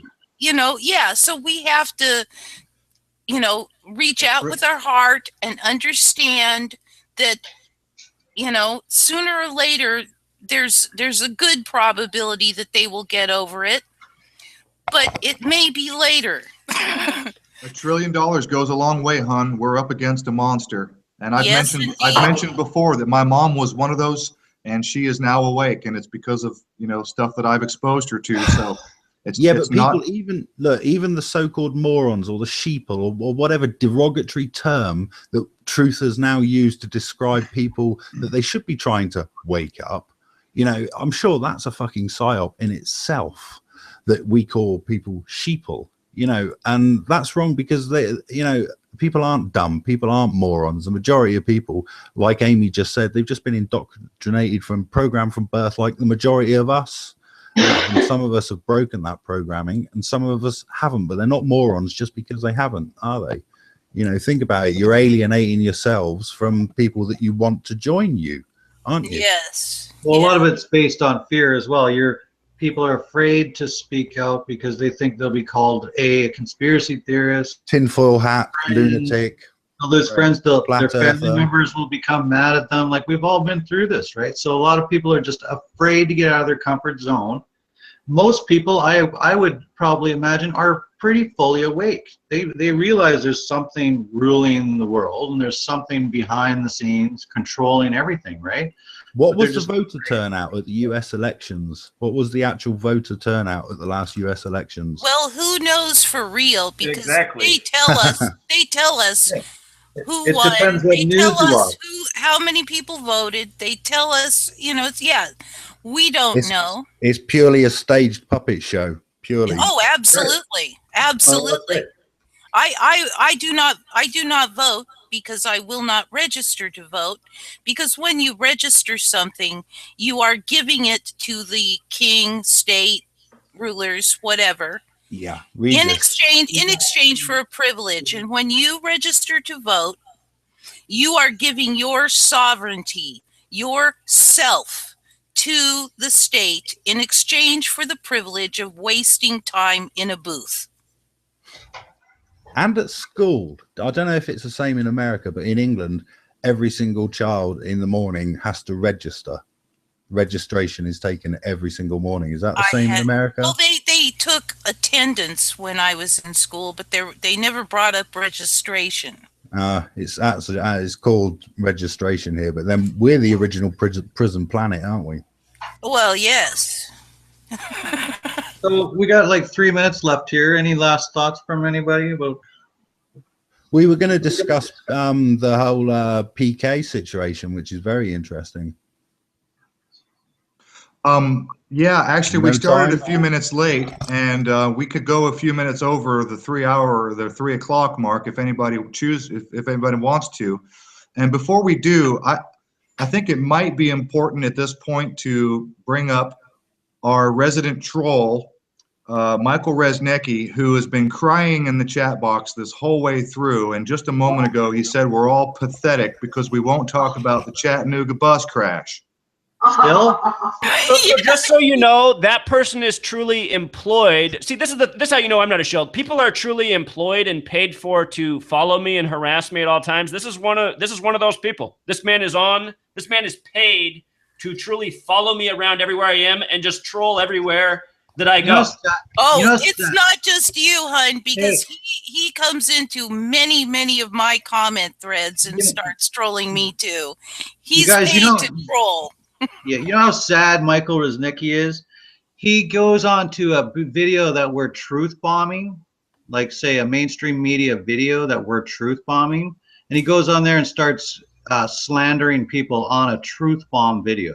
Yeah, Yes. no kidding. Yes, he came on and That's how started sad calling that me is. a shill on I forget which vid it was, but it was one that I truth bombed, and it's like, she's a shill, and I'm like, yeah, right, okay. It's like I try mostly to ignore the man. Hey, I've had videos made about me, calling me a shill. Well, I expect to see our name on his videos soon, because he doesn't sound very happy with what we have going on here. And all we're trying to do is bring people together for better understanding. I brought Zach on to give him a fair chance to explain his position, to talk to Conchi. We have everybody on. Everybody made an appearance, and I don't really honestly know what else to do. I'm just a human being. I'm just a regular guy. I'm not on the payroll. I'm out here as a force to be, you know. are on the payroll. I've seen you make the E7 sign of the devil when you're hey, what's the Gematria on my name? Your stairway to heaven. I know you. What's mate. the Gematria on Rufus Cat? I got your number. Hang on, I can run that through. Does Rufus Cat equal shill? I mean, does it? Yeah. Rufus Cat. Is Rufus Cat the same as Aleister Crowley in Jewish Gematria? English reduction is the same as perfect. We'll just stick with that. Awesome. 37. You can shut up well, with your all-seeing eye Lucifer avatar, and look at you with your pyramid avatar. Hey, listen, Mr. Black and White. I don't know why you're talking right now. I kind of want to hear about this PK part. I have something to add on PK, but I want to listen to what you guys were going to say. Oh, interestingly enough, PK used to comment on my channel when I used to put geoengineering stuff up about 6 years ago. So I've known PK for a long time. So this is why it's interesting. I've known PK for a long time. I used to watch virtually every video he put out on Boston. I thought his work was pretty well impeccable on Boston. And then after a while, he put out a video, and I think it was in Greece, or Turkey, maybe. There was a protest. It was on the street. People were ranting and raving. Somebody grabs a baby out of the arms of a woman, holds it up, and is ranting and chanting. And PK puts out a video, and he says, look, the baby is fake. I left a comment on PK's channel. I said, wait a minute. I watched this video like 15 times in a row, played it in slow motion. It really looked to me like the baby's foot moved. It looks like its arm twitched. I don't think it's fake. Next thing I know, PK is calling me the C word. He's saying, fuck you, shill. He's just unleashed a barrage of beratement on me. How dare you question him? How dare I question PK? And from then on, I pretty much stopped watching his videos. But for the record, Amy has made contact with PK, and we expect to have him on the show soon. So there's that. Even though I disagree with PK, I expect to be talking to him soon. That's what we're about. We're bringing people together. We're not about dividing. That's what we're doing here. We're bringing people together. So there. So you're going to get Patricia Steer and the Potato Posse on then?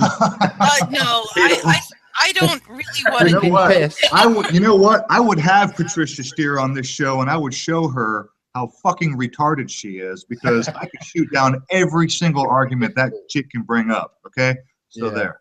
Yeah, there you go, Aaron. If you think I've been anyway harsh on Zach, just watch my videos on Patricia Steer and the Flat Earth Parade.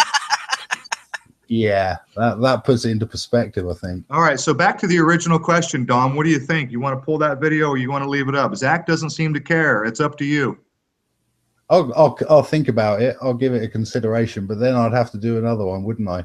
My second choice would have been that guy Nicholson 1964, but that's a good one. That's a good one to do. I had a very interesting conversation with him. Well, he's one of those very religious fellas, isn't he? Is he really? I mean, I saw. He is. He's so Christian. He's a Satanist. Is he one of them? He's so Christian that he's sort of he's gone the other side. You know. Ron Johnson had his own little podcast going on these days, and he had Nicholson 1968 on there, and it was just so religious. based that I literally went to both channels and unsubbed. That's how bad it was. And I don't normally run off and unsub from somebody just because they say something that I disagree with. Okay, all right. I don't always agree with everything Zach does, but we got him on here and gave him a chance to explain himself, answer his questions, and he hung out the whole time.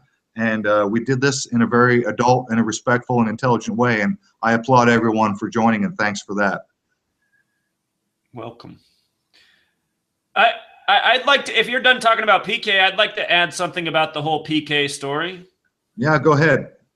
We don't have a time limit. We can go over a little bit if you want to. Go ahead. So PK, you know, I thought PK was doing the Boston work before I even had a YouTube channel, and I was saying, good for this guy. He's exposing the obvious as somebody needs to do. And when I started making YouTube videos, he was one of the first people I reached out to. And I said, hey, man, have you seen any of my videos? Are you familiar with this Gematria work? And he responded to F off, cunt. And I thought, what? Like, right. Okay. So as more time went on and I did more work, I tried to check in with him again. I said, hey, man, have you had a chance to check out any of my work? It ties in with the things you're trying to expose. And then the same thing, F off, cunt. And I thought, what's with this guy? So anyway, let's just talk about what recently happened to him. He was exposing a false flag, and yes, it was. It took place on January 20th, 2017. The Melbourne. We've had so many of these fake stories of cars crashing into crowds of people. It's like they got tired of all the fake shootings, so now they have cars crashing into the people. So the date that Zach, can I just stop you there a minute? Yeah, have you not stopped and thought about why they are going to be, why they have been doing, why we've been seeing these, not false flags, they're not false flags, just hoax events. A hoax can be a false flag. A false flag is supposed to have a psychological impact. So yeah, people die in a false flag, don't they? People die in a false flag. No, well, hang on. Please, let me jump in. I just want to clarify. A false flag is when someone else is blamed for something that happened. Okay, and let's be very clear. There's a hoax event. A patsy. A false flag is when you pull off a hoax event and blame someone else for it. Okay. People died on 9/11, didn't they? It was a false flag. Well, a false flag goes all the way back to the pirate days where they used to raise false flags, literally, because they used to call it hoist the colors. It goes further than that. It goes to back identify who you were. Aaron, it actually goes back to the Greeks. They were the first ones to use false. They'd raise a flag and think it was their enemy. It has to do with raising armies would carry flags so that you knew who the fuck they were. Ships on the ocean had flags so you knew who they were, who they represented. And sometimes the pirates would raise a flag on someone else's flag, and that's where the term comes from. So go ahead. We have false flags, which entirely is designed to blame someone else, and then we have hoaxed events. So go ahead. And then we have, I mean, I call them all psyops because irrespective of the elements within them, they are psychological operations. So anyway, there has been a trend, has there not, in the last year or so for vehicles to be involved. Yes, and knives, but go ahead. But a lot of vehicles, cars, vans, maybe there'll be a tank. Wasn't there a tank? Someone went nuts with a tank. I think that this is in some way tied in for prepping us all for automated cars. I agree. Yes. I agree. Get us out of our car. Yeah, that's right. I think that's absolutely the subliminal programming there, preparation. Real quick on Gematria, English alphabet reduction, false flag, sums to 33, just like pirate. False flag, pirates. Anyhow, we'll just go with the term psyop, a psychological operations meant to have a mental impact. The media always programming negativity. Here's another story of needless death. Anyhow, this story, it took place January 20th, 2017, which was Inauguration Day in the United States. It was the 58th inauguration ever. They hired the 58-year-old Steve Ray to do the ceremonies. It was also a date with 58 numerology, special number, English reduction, Freemasonry 58, Secret Society 58. Little side note, this doesn't connect in, but PK's favorite word, cunt, using the alphabetic order, also has Gematria 58. So anyway, the story Interesting word. It was, in actual fact, there's a lot of the English term, it would have been used This isn't 100% verified, but this is in a lot of English literature. It would have been used as a term of respect to a woman, to a strong woman. Like Boudica would have been seen as being a good cunt, a strong Interesting woman. how things change with time. Yep. So anyhow, PK called 10 days later. PK got flack for calling the Royal Melbourne Hospital on January 30th, 2017. Now, again, sometimes with these numbers, there are natural occurrences. January 30th, 2017 was a date with 68 in the numerology before you break it down. Interestingly enough, the hospital name, Royal Melbourne, using the reduction method, sums to 68 like the date PK called. Now, here's where it gets interesting. PK got the flack for accusing that this little girl who had supposedly died named Natalie Hackin, he was trying to get to the bottom of if this person existed.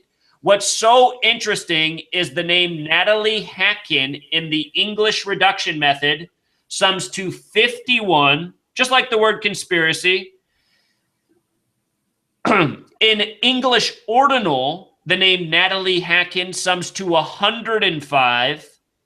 And with regards to 105, Royal Melbourne Hospital in English reduction also sums to 105.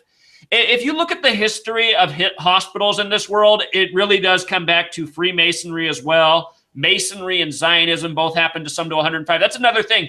But what I notice is how this supposed girl's name has the same gematria as the hospital. And further, the attention that PK got for calling the hospital, the date synced up with the hospital name as well. And I'm not going to say all in the same system. All in the same system. So we used the two interrelated systems there. We used A to Z, 1 to 26. We used that system, and we used the system where we make each letter a single digit. Those are the two base primary methods that are so important to know. That's the backbone of this research. Almost all of the work comes back to those two methods.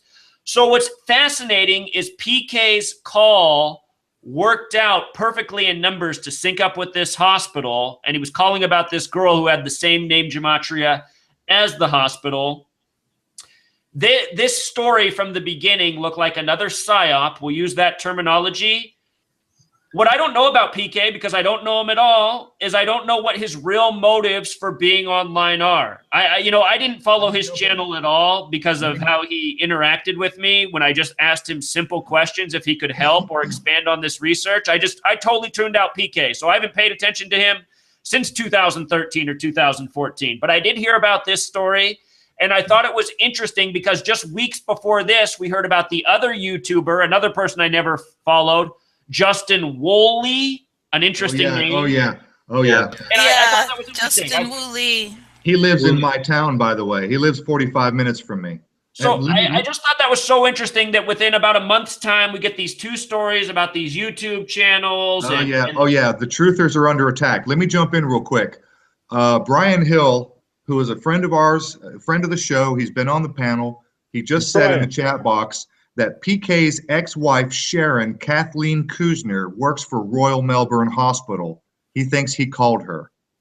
It's very possible. And I don't want to come out and say he's a shill because I don't know. I don't have the evidence. But it wouldn't surprise me at all if he was. And all the time he's been here, I have a feeling that a lot of the truthers online, we might start seeing more of these stories, them making a mistake and then the media demonizing them, all as a way of eventually censoring us all, saying, see, these truthers online, they're out of control, they're causing real problems in people's life, they all need to be stopped. Is Brian in the chat now, Aaron? He is.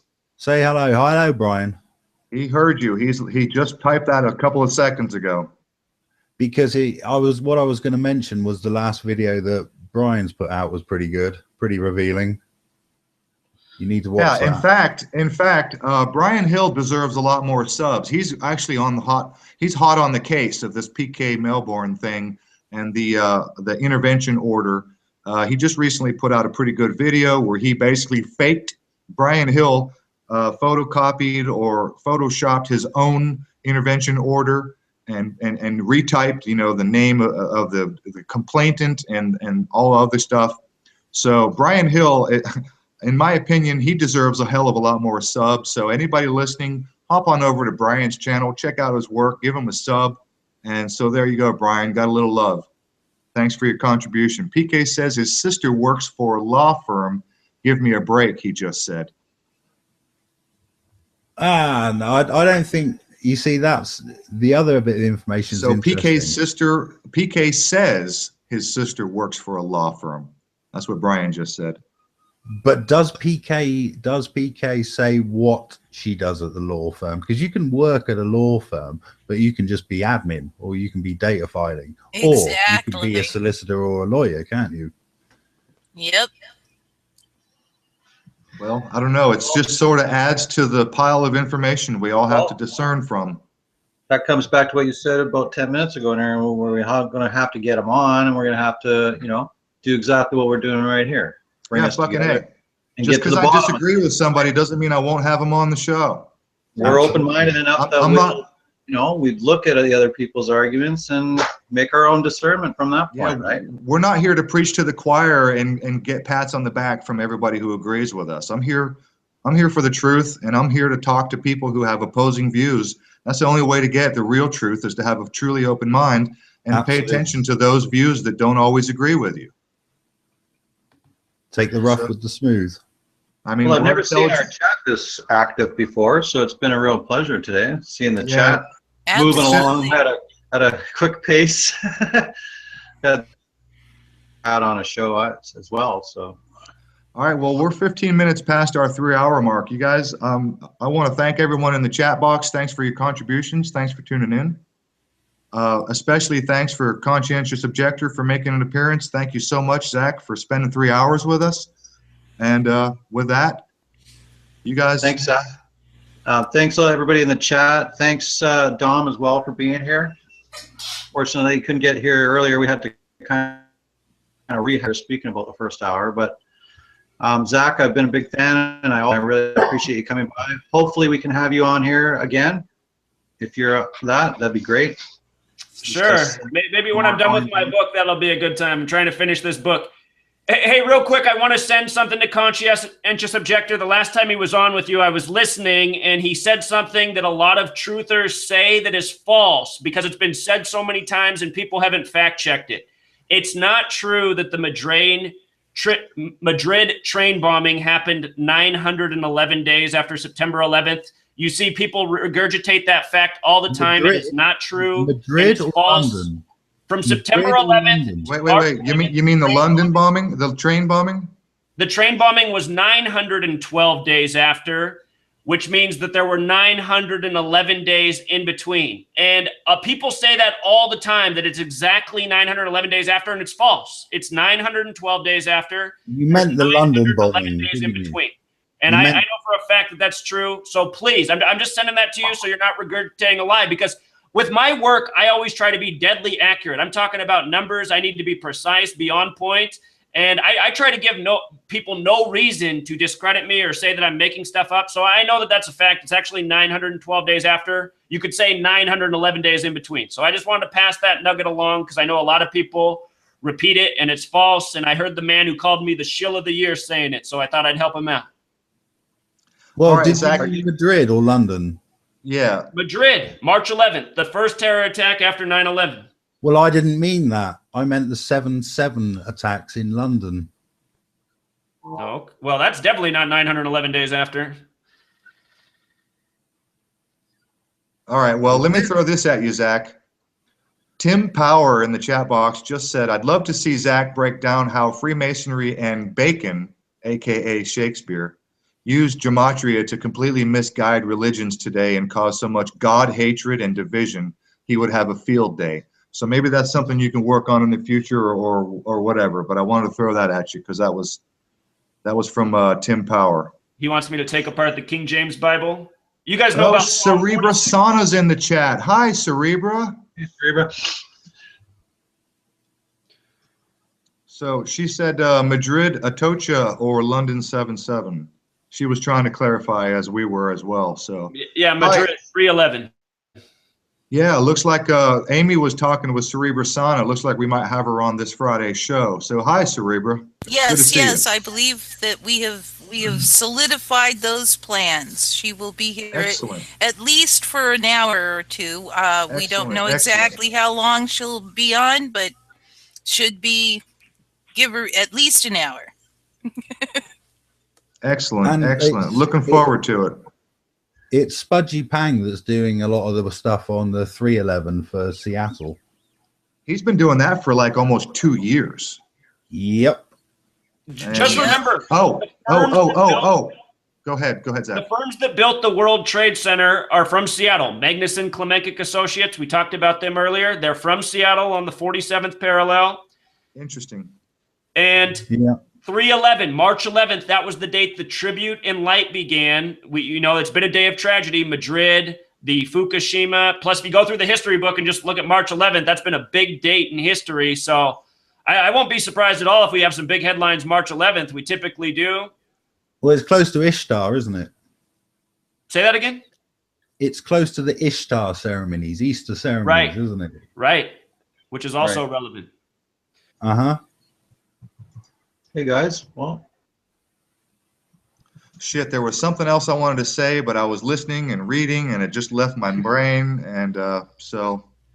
9/11, Masons. That's probably I just want to say thank you to everybody that was in the chat as well. And I am so appreciative that the both of you, Zach and Dom, have come to our show and offered your perspectives. I think that it has been an absolutely wonderful discussion.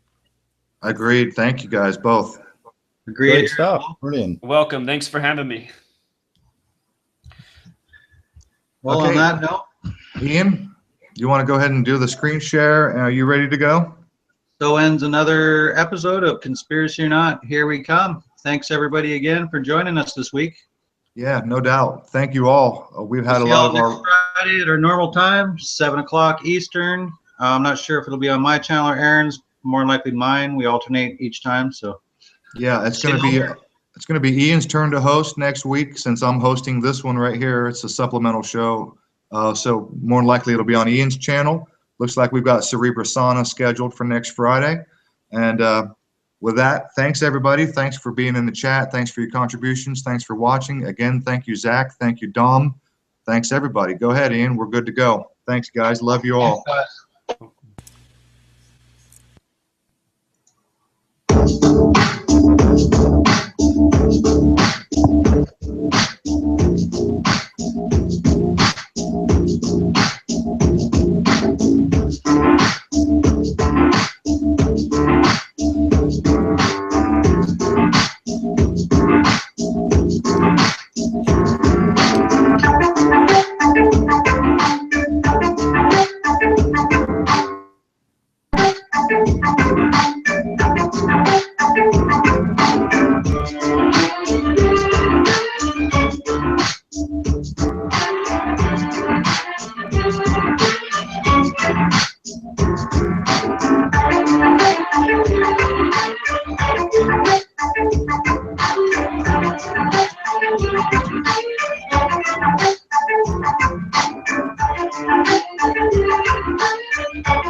you.